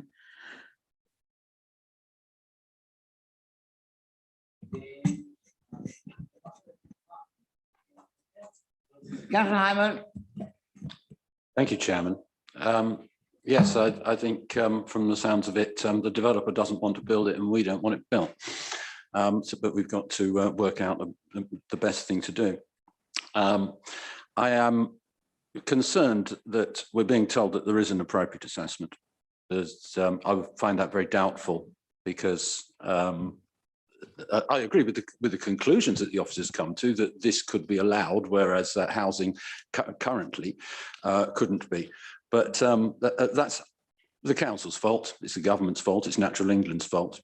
It's the fault of every member who turns a blind eye to Natural England's deficiencies in terms of their approach to the SPA, which of course was found to be unlawful in 2018 in the People Over Wind case. But we keep on doing the same things, and that's what we end up with, a situation where we are now, where we can't have what we really want there, because there is no incentive for Natural England or the councils to provide proper mitigation if you're going to turn a blind eye to the fact that they are happy to agree with imaginary or certainly suboptimal, unassessable mitigation. And that's what it's about. We haven't had an assessment of mitigations ever. This application, as it stands, doesn't need it, because the people would be in need of such a great degree of care and be so immobile that they wouldn't be able to presumably walk over to the heaths only a few hundred yards away, a couple hundred yards away. So, the solution is for us to approach this properly with Wolf Bond, with the developer, hopefully putting pressure on Natural England to force them to obey the legal constraints. And that way we can have proper mitigation, we can get the proper development that we need in the area. But as it stands, as long as people are willing to turn a blind eye to the law, and that includes most of the people in this room, then we are going to suffer this. We are going to suffer. I'll just came in to tell the truth. That's all we do. It's meant to do here, isn't it? Can you please tell me, do we have an appropriate assessment? I couldn't get online to find it this afternoon, and so I haven't been able to read it. So if the officers would put up the appropriate assessment, because as you know, the appropriate assessment must have it must have the bird population numbers and the conservation objectives as a bare minimum. If that's not the case, then the presumption in favour does not apply. The tilted balance does not apply, and that would be the number one reason for refusal, of course. I think Ruth, we should just comment back. Yes, thank you, Chair. Just to confirm that an appropriate assessment is up on the website. Can you put it up on the screen for us so that we can? Because we can't access the website. No, I've got a hard copy here if you'd like.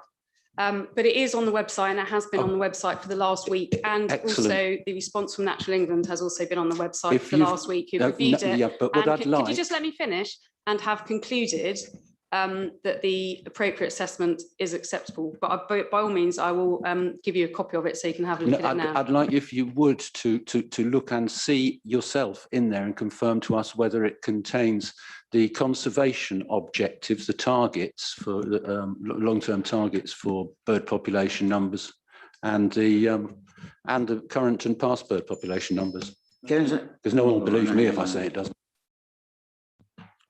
Yeah, can I just clarify one point? We're not saying in our report that this recommendation is reliant on the tilted balance either.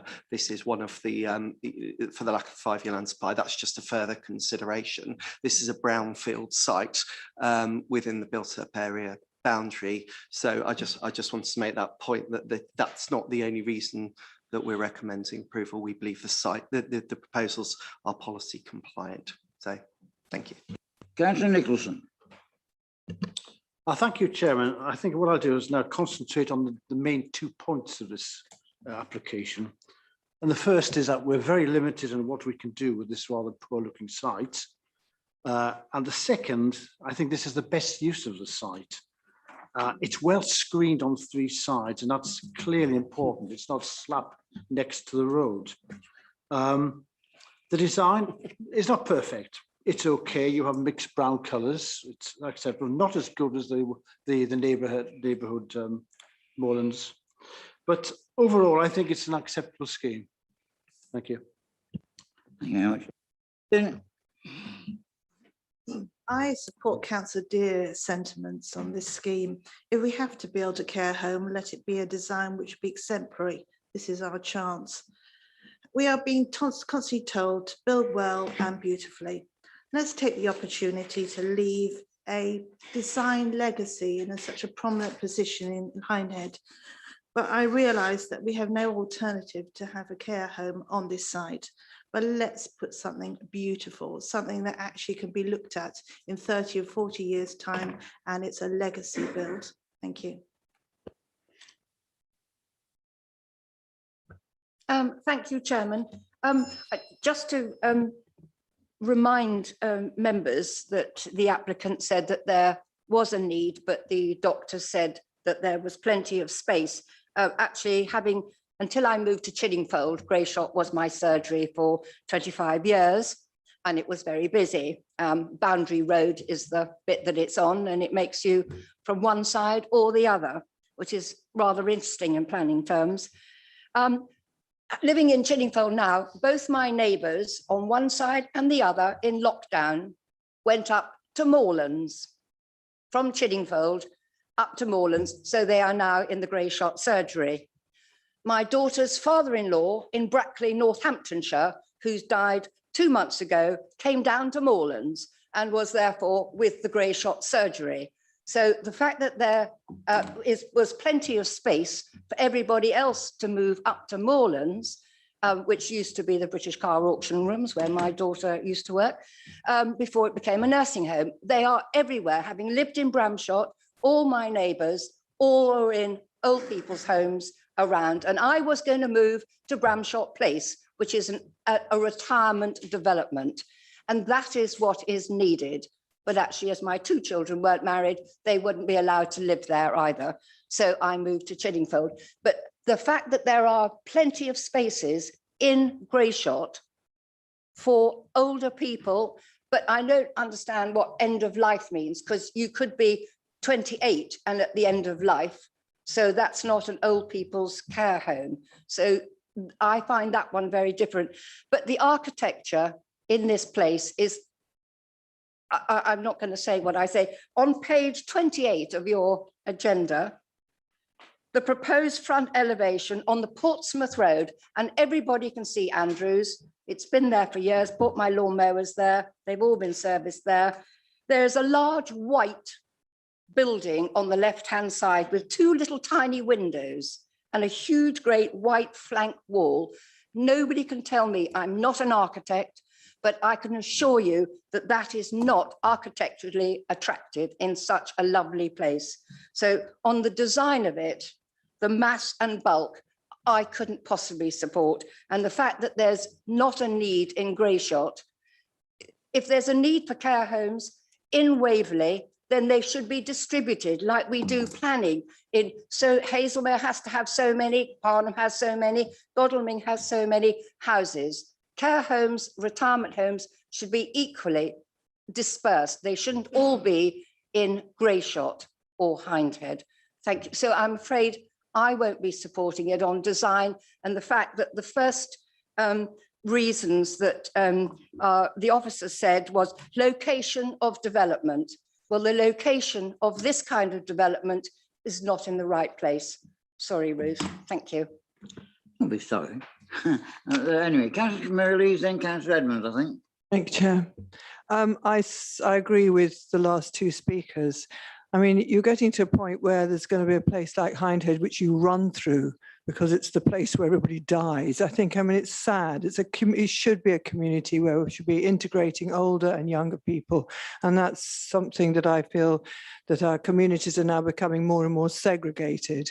With regard to design, I think it's so sad when people said, I don't particularly like it, but it's okay. No, we should be asking more than that. Honestly, we know that architecture has a huge impact on how people feel about where they live. And if you are at the end of your life, wouldn't it be nice to be in an environment which is beautiful? I think that's something we shouldn't just go, well, it's not that important. It is seriously important to our well-being.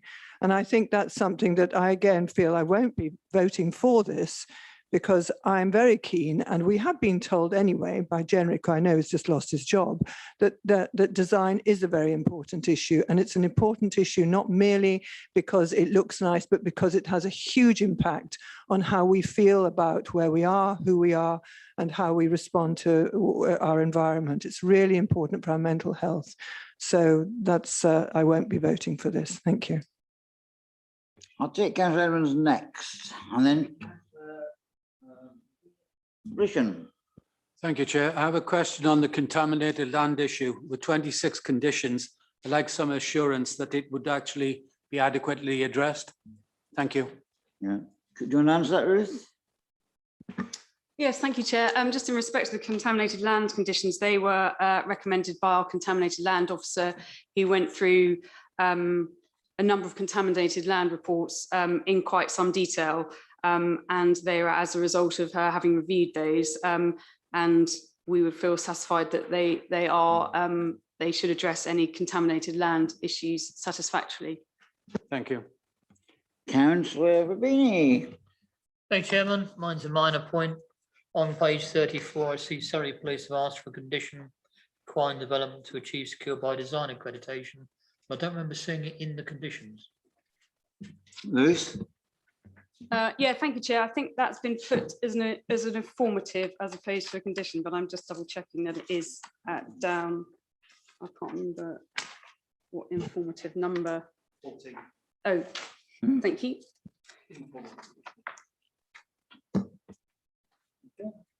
Councillor Bishop. Thank you, Chair.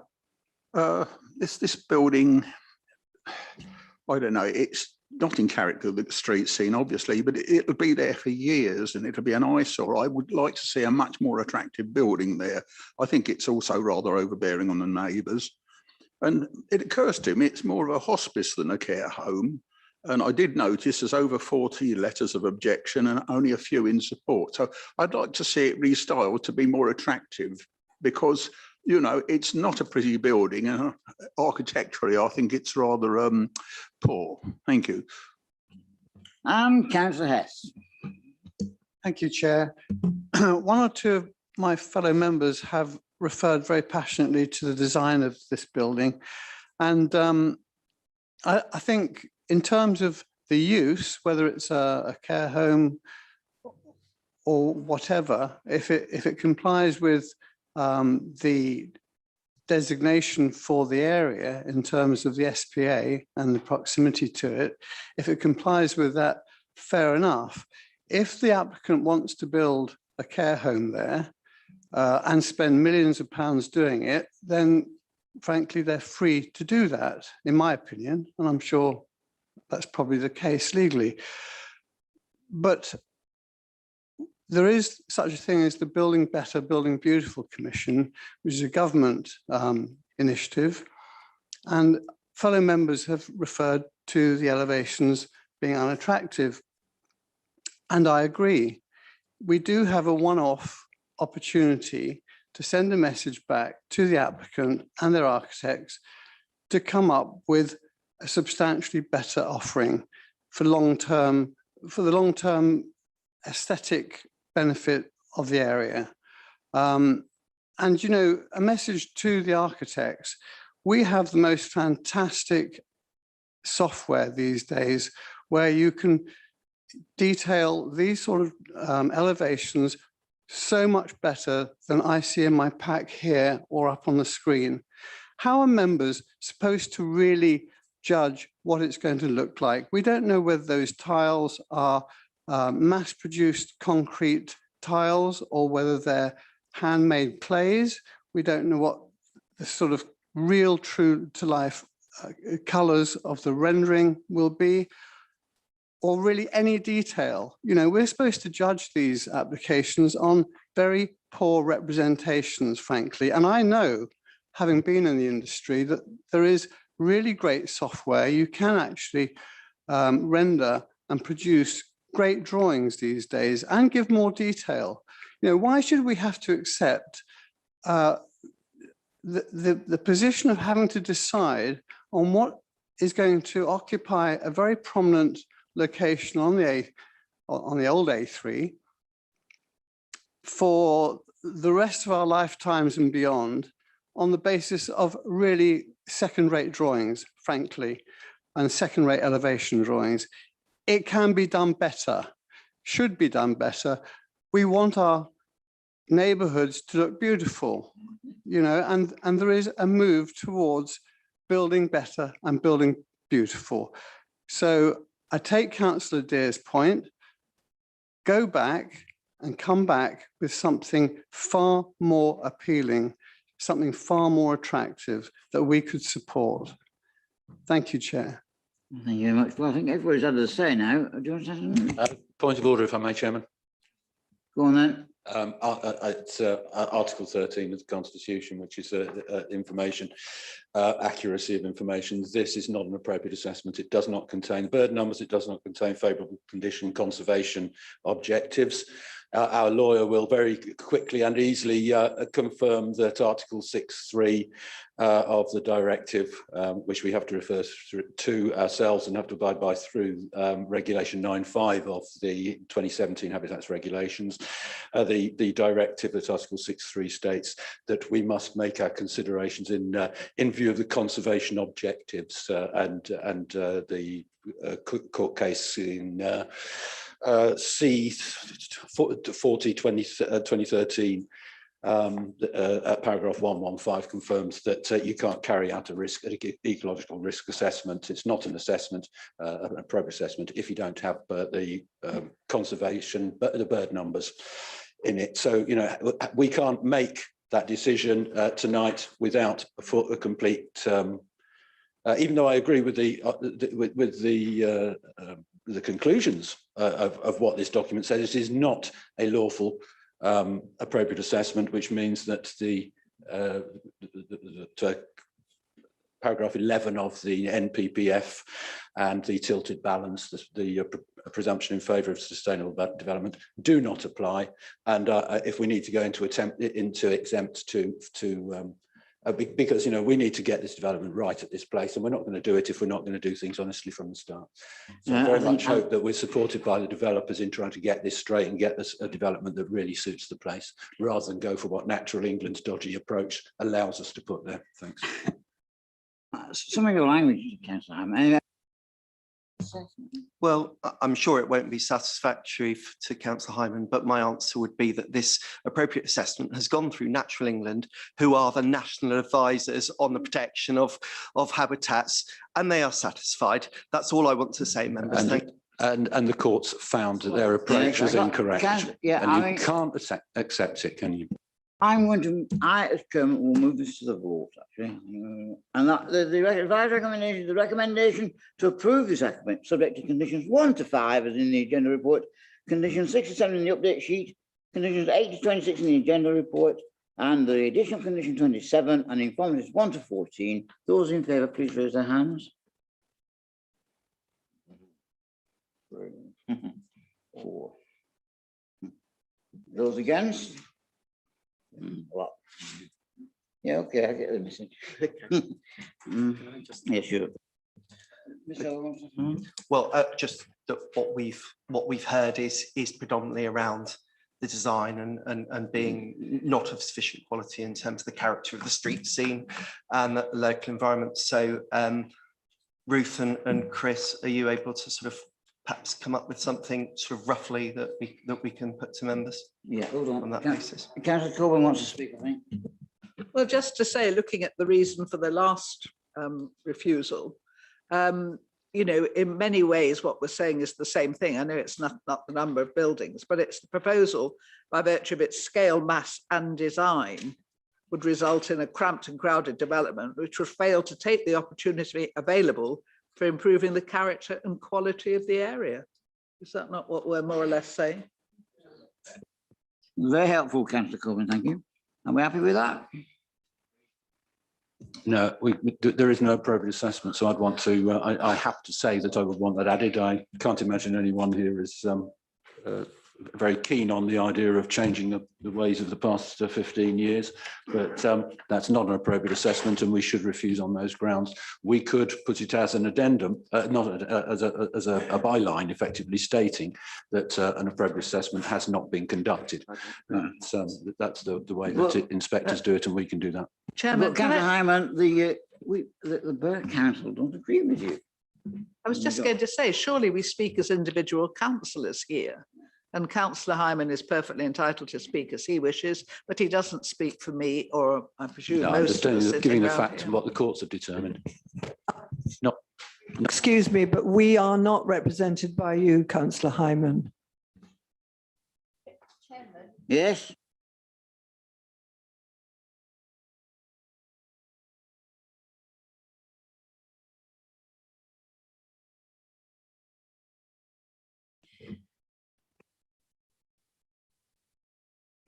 Anyway, can we move on what Councillor Corbyn just said?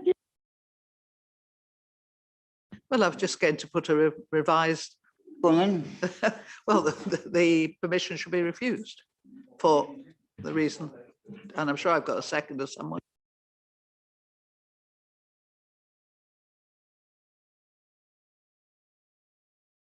And the reason for the mistake? Well, back to the previous one. Sorry, it was effectively we just have to double check the policies that are referred to that are still valid, but let me just. It's on page 41, the first reason. So the refusal reason would be the proposed development by virtue of scale, mass, design, presumably, would result in a cramped and crowded development, would fail to take opportunity available for improving the character and quality of the area and the way it functions. As such, it's contrary to X, Y, and Z policies as set out. Okay. If I may just say, I mean, from recollection, those policies are D1, D4, and some reference to the Hazelmere design statement, I think, is maybe appropriate as well. I defer to your knowledge on that. Thank you. Can we vote on that, please? Those in favour?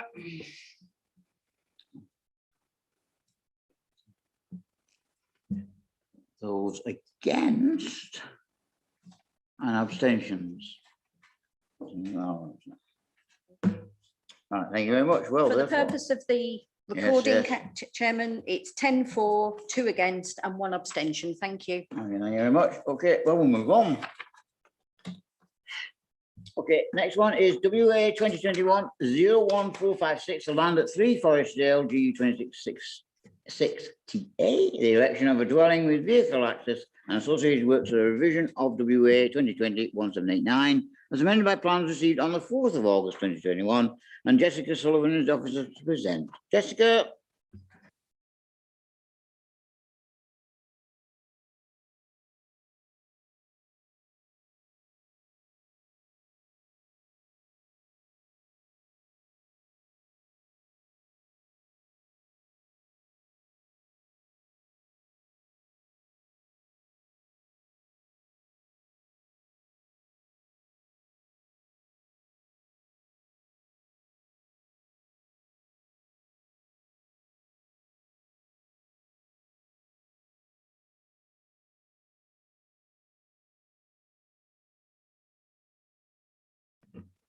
Chairman, Yes. can I just point out to those members that are in the chamber that unfortunately they will not see the presentation Okay. because the PowerPoint presentation, because the Zoom screen has blued out. Hence why you've got a very peculiar screen, because I'm actually videoing the screen that I've got in front of me. We can still go through the report, and obviously you'll get Jessica's verbal report, but you won't be able to see the actual pictures. Yes, we've all been through the report, thanks. Yeah, it's not that the problem is it won't come up here. That's the issue.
Thank you, Chair, and good evening, councillors.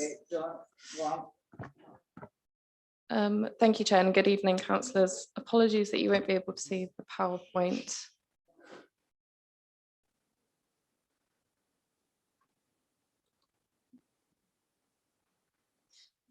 So the next item on the agenda is 3 Forestdale Hindhead. The proposal is for the erection of a dwelling with vehicular access and associated works.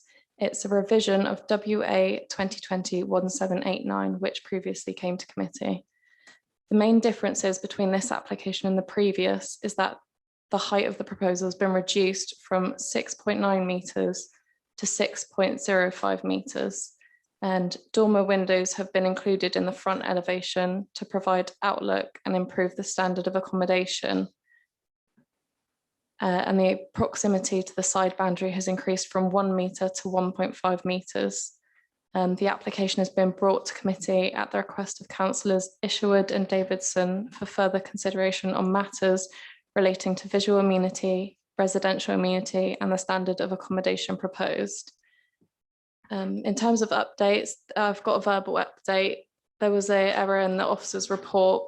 It read that the proximity to neighbouring properties increased from 0.7 metres to 1.5 metres, but it's actually 1 metre to 1.5 metres.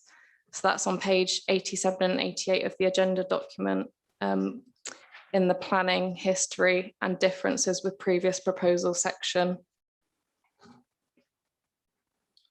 The recommendation has not changed and subject to conditions 1 to 12 are set out in the agenda report and informatives 1 to 7. The application is recommended for approval by officers.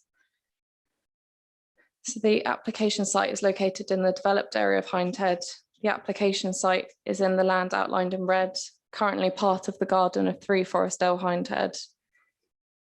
This map shows the surrounding local area of Hindhead and the spread of development within the area. The proposed site plan, the dwelling would be located around 1.5 metres to the nearest boundary with the 2 Forestdale to the north.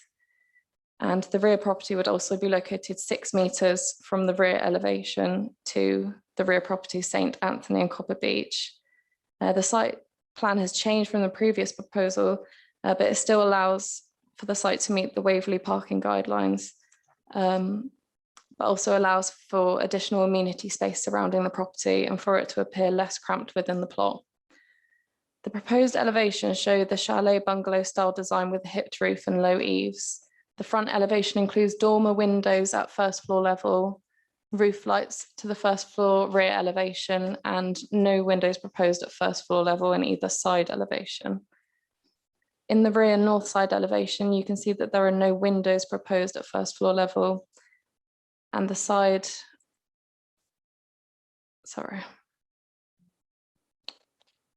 in the side elevations, you can see that there's no windows proposed at first floor level, and the rear roof lights at first floor level are high level roof lights, which have been conditioned to be 1.7 meters above finished floor level.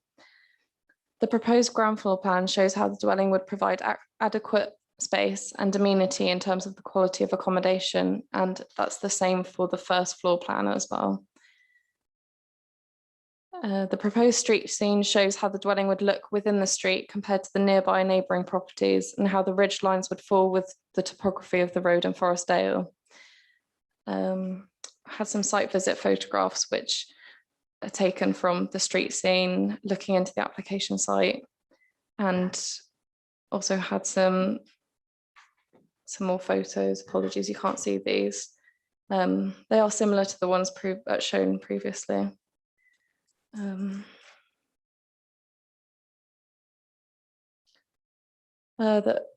the main matters for consideration are the impact on visual amenity, the impact on residential amenity, the quality of accommodation, highway safety and parking, and a 5-year housing land supply.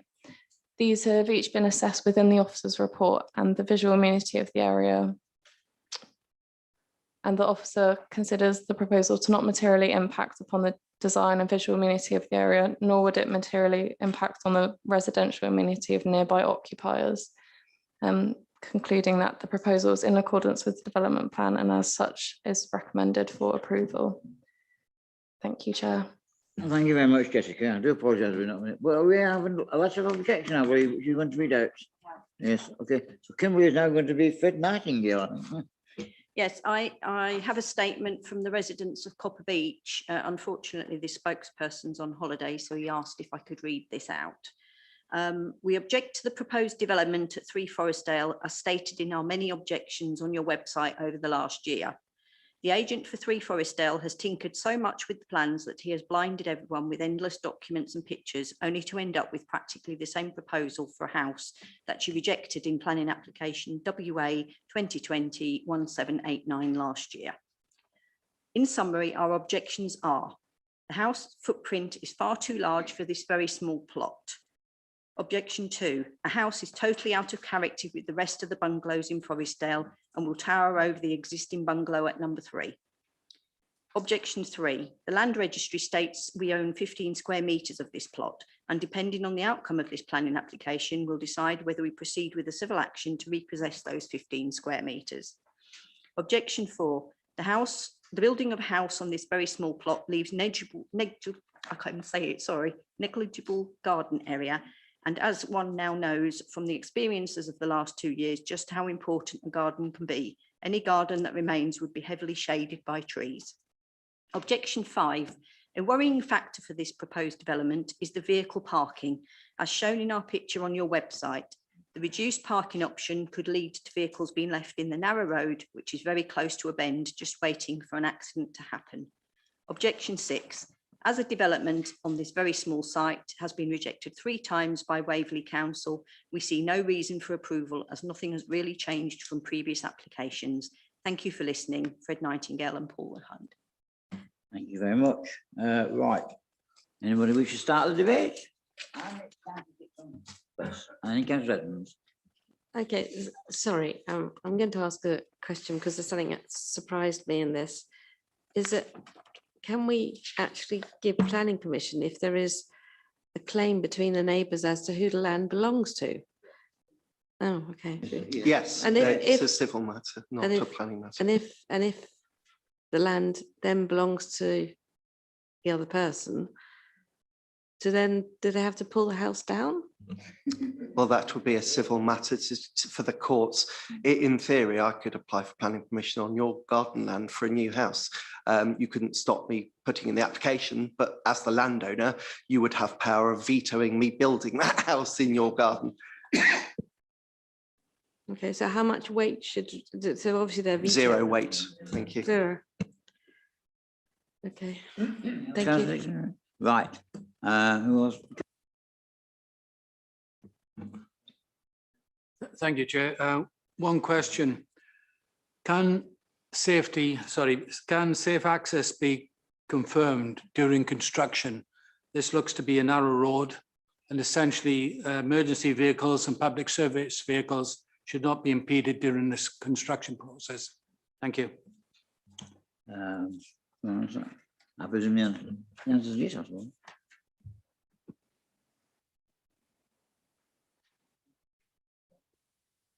Thank you, Chairman. So highways were consulted and they didn't raise any objections subject to the conditions and informative. So I think they're satisfied with the proposal.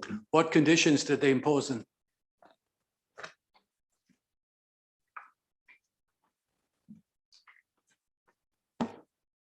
I think it has to be taken that there would be adequate access, yes? Well, I think the point is that they don't impose any conditions. We impose conditions. The County Council, as the Highway Authority, is a consultee, and they make recommendations. In this instance, they didn't recommend any conditions relating to access, other than that, as set out in the report and recommended to you on pages 95, 96, 97, and 98. Thank you. Councillor Dear. Thank you, Chairman. I've got actually no problem with the. Sorry.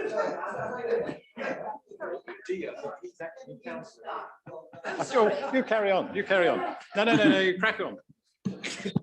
Yeah, bizarre. No, go on, carry on, Councillor James. Okay, I'll go first then. I've got really sort of no problem with a house being built on a brownfield site when we need to do them. It's not my cup of tea, but then I'm not the architect. But for the future occupants, perhaps the architect is listening, that bedroom 1 has an ensuite, bedroom 2 has an ensuite. So the poor people who are going to live in bedroom 3 have only got a downstairs loo and a basin. That's all I have to say. So the architect needs to look at it again. Thank you. Councillor Dear. Thank you, Mr. Chairman. Yeah, I really don't like being negative about things, but I don't see this is sufficiently changed. This seems to me too much on too little still. Things like light tubes, when you start seeing them, that's sort of almost the definition of you're trying to force too much into too small a place. I think the parking is, yes, it is on site and it no doubt meets the statutory requirement, but it's not a good arrangement that I think will lead to overspill parking on the road or whatever nearby. But basically, I think it's over. I've said many times before, I detest hit gables, but there we go. But I think it's just too much on too little, overdevelopment. And I also think, and I don't know if this is a material planning consideration, that it would set an unfortunate precedent for the nature of this particular area, which are characterised by reasonable sized buildings with decent sized gardens. But yeah, I'm not really very keen on it. Thank you. Councillor Molyneux. Thank you very much, Chairman. I can be brief because Councillor Dear has said much what I was going to say. I would just add that I had a look at it. I think it must have been the previous application, but I've reminded myself of looking at Google Maps, and the problem is that the garden area is about 3 or 4 feet higher than the adjoining house. And I think it's inappropriate to be putting what they call a chalet bungalow, but they really mean a 2-story dwelling in an elevated position right next door to a genuine bungalow. So I think there's not a huge amount of room around it, but I think a somewhat smaller dwelling, which was a genuine bungalow, would have more chance. I don't think we can take precedent into account or forming a precedent, but I entirely agree with Councillor Dear. If you look at the location plan on page 79 of our pack, you will see exactly what he means. This would be completely out of keeping with the rest of the area. So I think for both those reasons, I'm afraid I don't think I'll be supporting this. Thank you. Councillor Coburn? It was just really to emphasise what Councillor Mullen has just said. To me, it's the pattern of development that, you know, is always the problem with these things. And, you know, if you just look, page 79 is the obvious one, but those of us who know the area, you know, it's not going to sort of fit in with the pattern. I agree that, you know, there are irregular plots and some are bigger than the others, but there is nothing really going to be quite as cramped as this in the area. I mean, doesn't really sit nicely with the pattern of the existing development. So I have my doubts about this one, I must say. Thank you. Simon? Thanks. If someone hadn't crammed in Sandown Cottage a while ago, then it would seem we wouldn't be even considering this, would we? It's been done before, putting a place just around the corner on a similarly small patch. But neighbouring amenity, absolutely. I think this is just cramming, and it's not something we should support. I have the same objection as to other applications which are in Hindhead, which is that there's no appropriate assessment being conducted. So I will be voting against on those grounds and others. Thank you very much. Councillor Martin, yes? I agree with Councillor Coburn and Councillor Mellor is trying to shoehorn as much as possible. It's not even a proper bungalow, it's a chalet bungalow, it's got 3 bedrooms there, it's going to have a family, and the amenity space is too small. Thank you.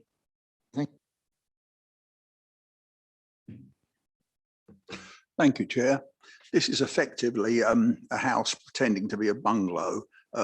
It's rather large for the area, and the amenity space around it, as other people have said, certainly isn't big enough. But one thing maybe I've misread, but I find rather curious, looking at the map on page 79, this new plot has assumed the entranceway, the access, if you like, and there doesn't appear to be an access for the original building on the map anymore. I wonder what that is. Thank you. Anybody else wish to speak? I think we can move to the recommendation.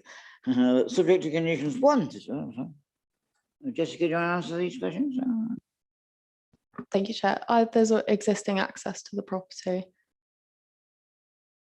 Yeah, separate from, so they want to create a new vehicular access, which is detailed on that plan. But there's already existing access to the site. Yeah, thanks. Much, Jessica. Okay, thank you very much, Jessica. I think we can move to this recommendation. Subject to conditions 1 to 12 and enforced 1 to 7, permission be granted. Those in favour, please raise their hand.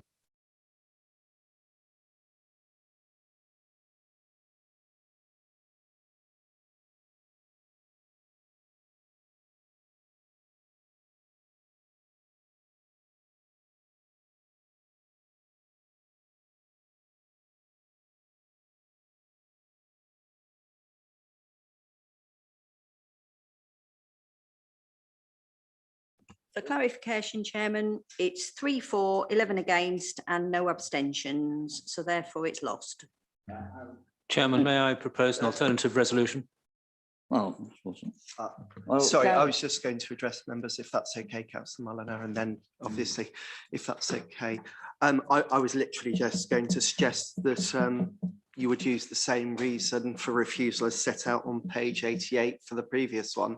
I think deviating from that or bringing in anything new would be a dangerous thing to do, given that this is actually lower and further away from the boundary than the previous application. But it's clear that your concerns about scale, form, height, bulk, mass, and amenity space have not been satisfactorily addressed.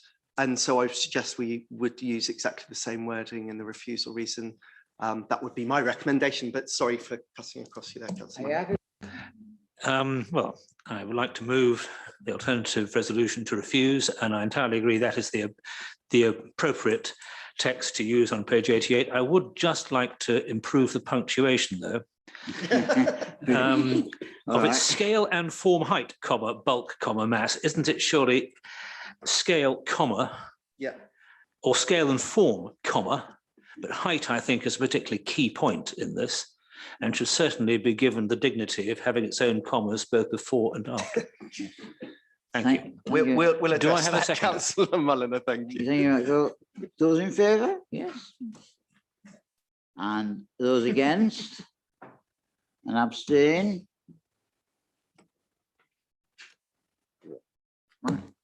Okay. So Chairman, we have 11 for, none against and 3 abstentions. There was 4 abstentions. I was 4. Was it? No. No, it isn't real. Okay. Right, let's move on to the last application now. Okay, which is not for public speaking, which is WA 2021-0188 land at Abbots Ride, Farnham. The erection of social extensions and alterations to elevations, and Carl is the man who's going to use a presentation.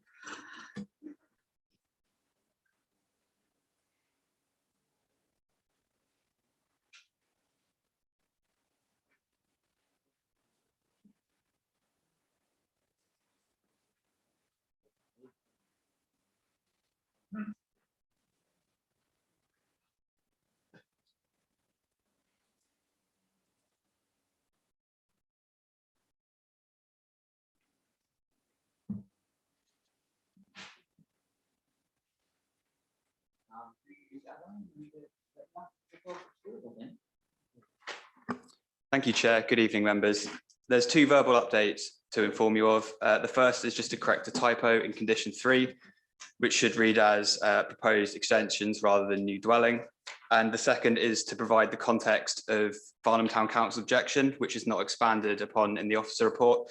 So the objection is due to the following reason: the proposal is out of character and dominant in the street scene, which will cause excessive light pollution to the front and rear, and also citing in conflict with policy TD1 of the 2018 local plan, FMP 16 of the Farnham neighbourhood plan, and the Farnham design statement.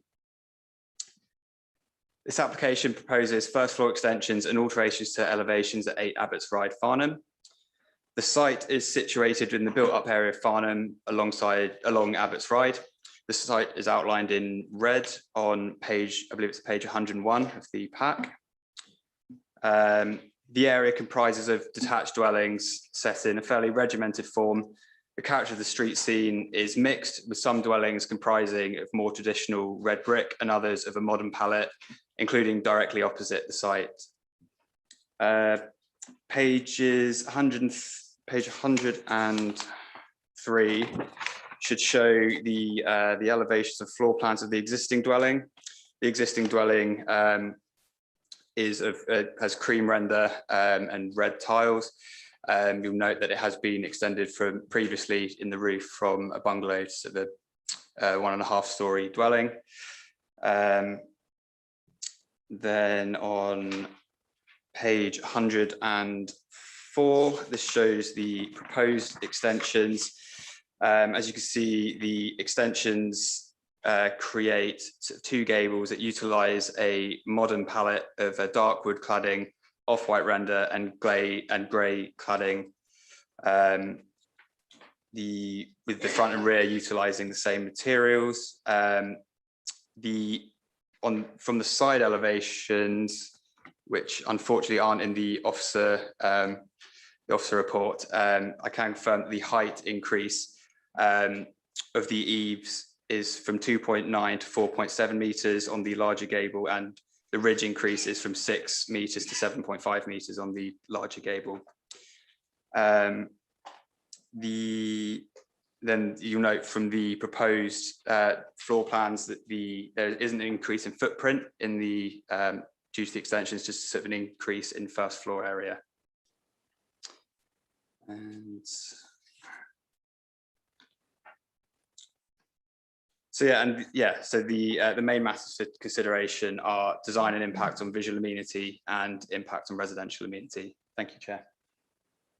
Thank you very much, Carl. We have one of the ward councillor who wishes to speak on this item. If he's still with us, Councillor Cloud. Thank you, Chairman. I will speak briefly. This particular application was brought to the committee by Councillor Martin, my fellow Moore Park councillor, as the officer's vote said, so the committee could consider the design and the impact of the proposal on the character of the area and neighbourhood amenity. I don't want to say very much about it myself because design is very much a personal matter, a subjective matter. It doesn't seem the most beautiful building to me, but I would make the point that Abbots Ride is a very pleasant residential road, but quite a lot of the houses have been extended already, and some of them practically knocked down to be extended. In fact, there was one house that I think that pretty well the only thing left of the original house was the garage door. So there's been a lot of this type of activity in Abbots Ride, and I don't think it's unreasonable for an application to come forward to extend this house. And I think I'll leave it to the committee to actually look at the design and decide for themselves whether they think it's appropriate and so on and so forth. Thank you, Mr. Chairman. Thank you, Councillor MacLeod. Right, open to people who wish to start the debate. I think Councillor Coburn, yes. Yeah, this is my route to Waverley. I come down here all the time. And a few years back, it was, you'd never notice the houses, you know, they sat behind hedges and trees and it was all very pleasant. The street trees and there's green verges, it's very much the area. And then gradually over the time, it reminds me of that old play Rhinoceros, where gradually everyone turned into a rhinoceros, where, you know, basically you have these sort of ordinary looking houses, very, very nice. And then one does something extraordinary and then somebody else does it. I have to say, and this is purely personal, I don't like a lot of what's been done in Abbots Ride. I particularly don't like scrubbing up hedges, trees, lawn, and putting a load of beach shingle and a couple of cactus, you know, cacti, I should say, near the front door to look a bit green. They're of no use to man nor beast. So, you know, I don't like stark building. Having said that, you know, I have to accept that that's just my view on it. But I have to say that I think this is one of the ugliest things that's come before this committee.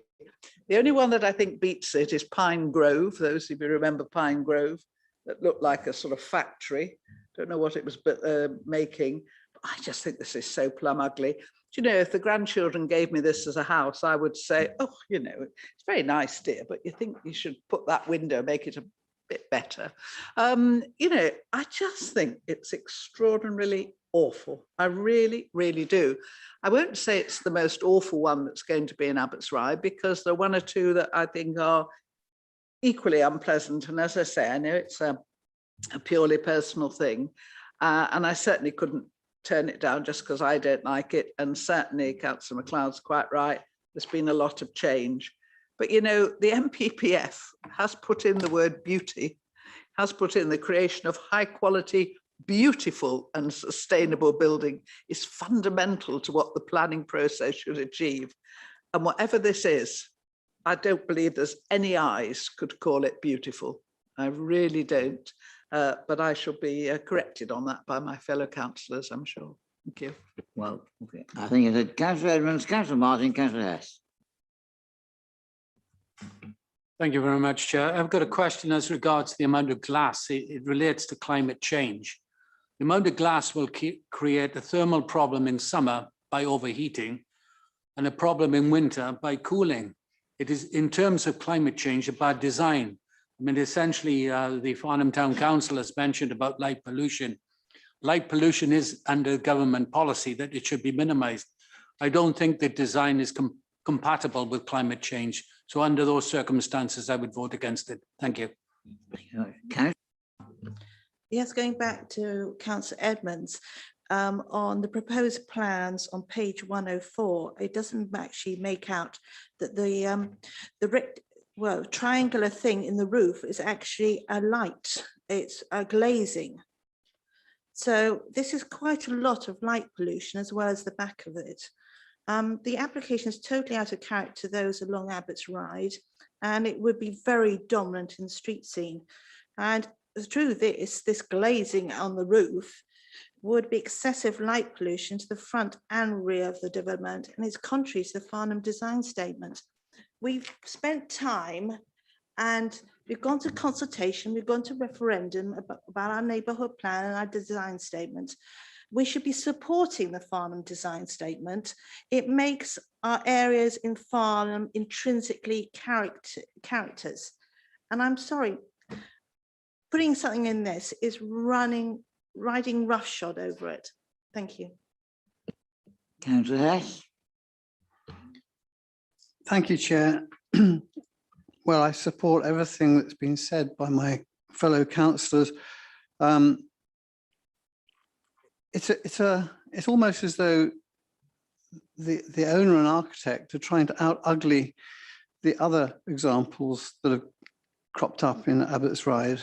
I took a drive down it yesterday, and it started the creep of these sort of bland show housey type quasi modern extensions or rebuilds, and it's a real shame because Abbott's Ride is a characterful road. It's got traditional architectural detailing, and this type of example just flies completely in the face of all of that.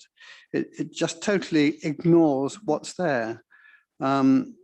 It's like you're trying to make a statement almost for the sake of it. And in fact, looking at the front elevation that faces onto the street, it looks like a sad clown's face to me. So I really couldn't support it. It's also, I think, somewhat overbearing to the neighbours, but I wouldn't support this. Thank you, Chair. Any other councillor wish to speak? Oh yes, Councillor Dixon. Yes, thank you, Chairman. I think we do have the Farnham design statement, and we do want Farnham to have a certain character. And this is South Farnham as well, which is very nice. I can see that it's modernised on the inside as well. I think they've gone from about 6 bedrooms down to about 4. And we do need modern housing, but you need to keep it within the character of Farnham, not adopt. This looks like, I don't know, Swedish, I don't know. Not an architect, but it doesn't look like something you'd normally see in Farnham. So I think, yes, by all means, make a modern house. The layout inside looks fantastic. But can we not just make the outside look like it might actually belong in Farnham as opposed to being dropped in from somewhere else? And earlier in the evening, we had a vote on the horse paddocks, and the Farnham Town Council had said that went beyond the boundary. So I thought we should really vote against that because we need to support our local plans and we need to support our local design statement. So I don't really think I can agree with this. Thank you very much. Any other councillor wish to speak? Oh yes, Councillor Hyman, sorry. Yes, thanks. I mean, I think it is. We can't emphasise enough that we have to support the Farnham design statement, and we have to face up to the government. When the government say that it's got to be beautiful and better design, we know why they're saying that, because they just want to dump loads and loads of houses all over the southeast to concrete over the whole area, and we're being fobbed off with, well, they'll look better or something like that. Well, we are going to have to take more houses, but let's make sure they do. And we have to start today or yesterday with doing that. I think it's important that we do stand up for what we've got in the Farnham design statement. I do think this is out of keeping. I put a lot of its store in what Councillor Hess says, because it's been his business for a long time, the beautifying and houses. And I happen to agree with him. Even if I didn't agree, I would put a lot of store in what he said, because and Councillor Coburn similarly, there's a lot of experience. So yes, I would be voting against these on the grounds they've given. Thanks. Any other councillor wish to speak? Oh yes. I think it's important that people know, thank you, Chairman, sorry, that we don't dislike modern buildings. I really, really do. But and actually not far where I have my animals, I go past some incredibly exciting, innovative buildings in Farnham and Frensham, really amazing. But it's like everything, whatever you're going to build, whether it be modern or old or whatever, it's got to be done well. And I just think that is pretty ugly, particularly this desire to clad everything in something that, as they say, goes from one colour to rather sort of murky silvery grey in time. So I would like people not to think that we don't care for like modern buildings, but that they have to be better than this sort of stuff. Thank you. I know. Speak. No. well, so Councillor MacLeod, you have the right to sum up if you wish. Thank you, Chairman. I don't think I need to add anything to the comments of the committee. Thank you, Chairman. Well, you do have the right, okay, fine, okay, well. Therefore, we move to the recommendation that subject to conditions 1 to 4 an informative permission be granted. Those in favour, please raise their hands. Ooh. Against? And abstain. One.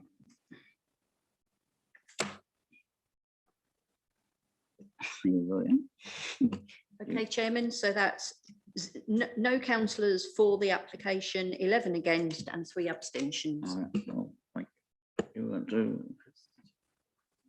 Oh, Carl, okay, Carl. Yeah, thank you, Chair. So it'd be a design reason for refusal. So the proposal would represent poor design that would be dominant and out of keeping with the character of the street scene and would be materially harmful to the visual amenity of the area. The proposal will therefore conflict with policy TD1 of the 2018 local plan, FMP 16 of the Farnham neighbourhood plan, retained policies D1 and D4 of the 2002 local plan, the Farnham design statement and guidance contained within the MPPF. Thank you, Chair. I think we need something about light pollution because, you know, I think can we put something in about? Well, I mean, I would just observe that this is within an urban area. We're not talking about something in the middle of the open I used the countryside. wrong words. I'm talking about the effect on neighbours' amenity of all the fenestration and the roof. You know, all they might have curtains. No, I'm being serious. I think that's a. I mean, I hear what's being said, but this is in an urban area. I think refusing on light pollution is weak, but if members wish to, then I won't fall on my sword. The excessive fenestration has been brought up by so many people that I feel we have to mention it somewhere, as certainly in the rear of the property. Yeah, it's a design matter, yeah. So that might come in through the, well, you could put that in the design part of that. Absolutely, I'd be happy with that. I think just not using the words light pollution, maybe. Thank you, councillors. Possibly the phrase excessive fenestration. Yeah. Okay, are you happy with have we got revised wording for that, or are you still working on that? Thank you, Chairman. Yeah, we're going to add the word with excessive glazing to the reason. Okay, well, as it was proposed that. I'll propose in second. Okay, right, okay, fine. And vote for it. For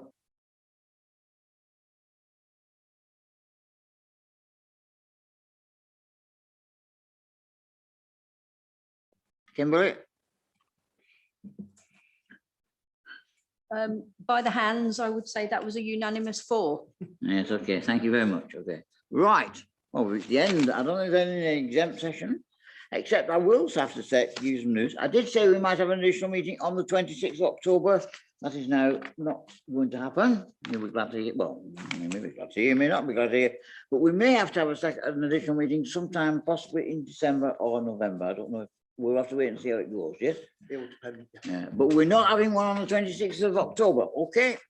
Right. Thank you very much and good night. Can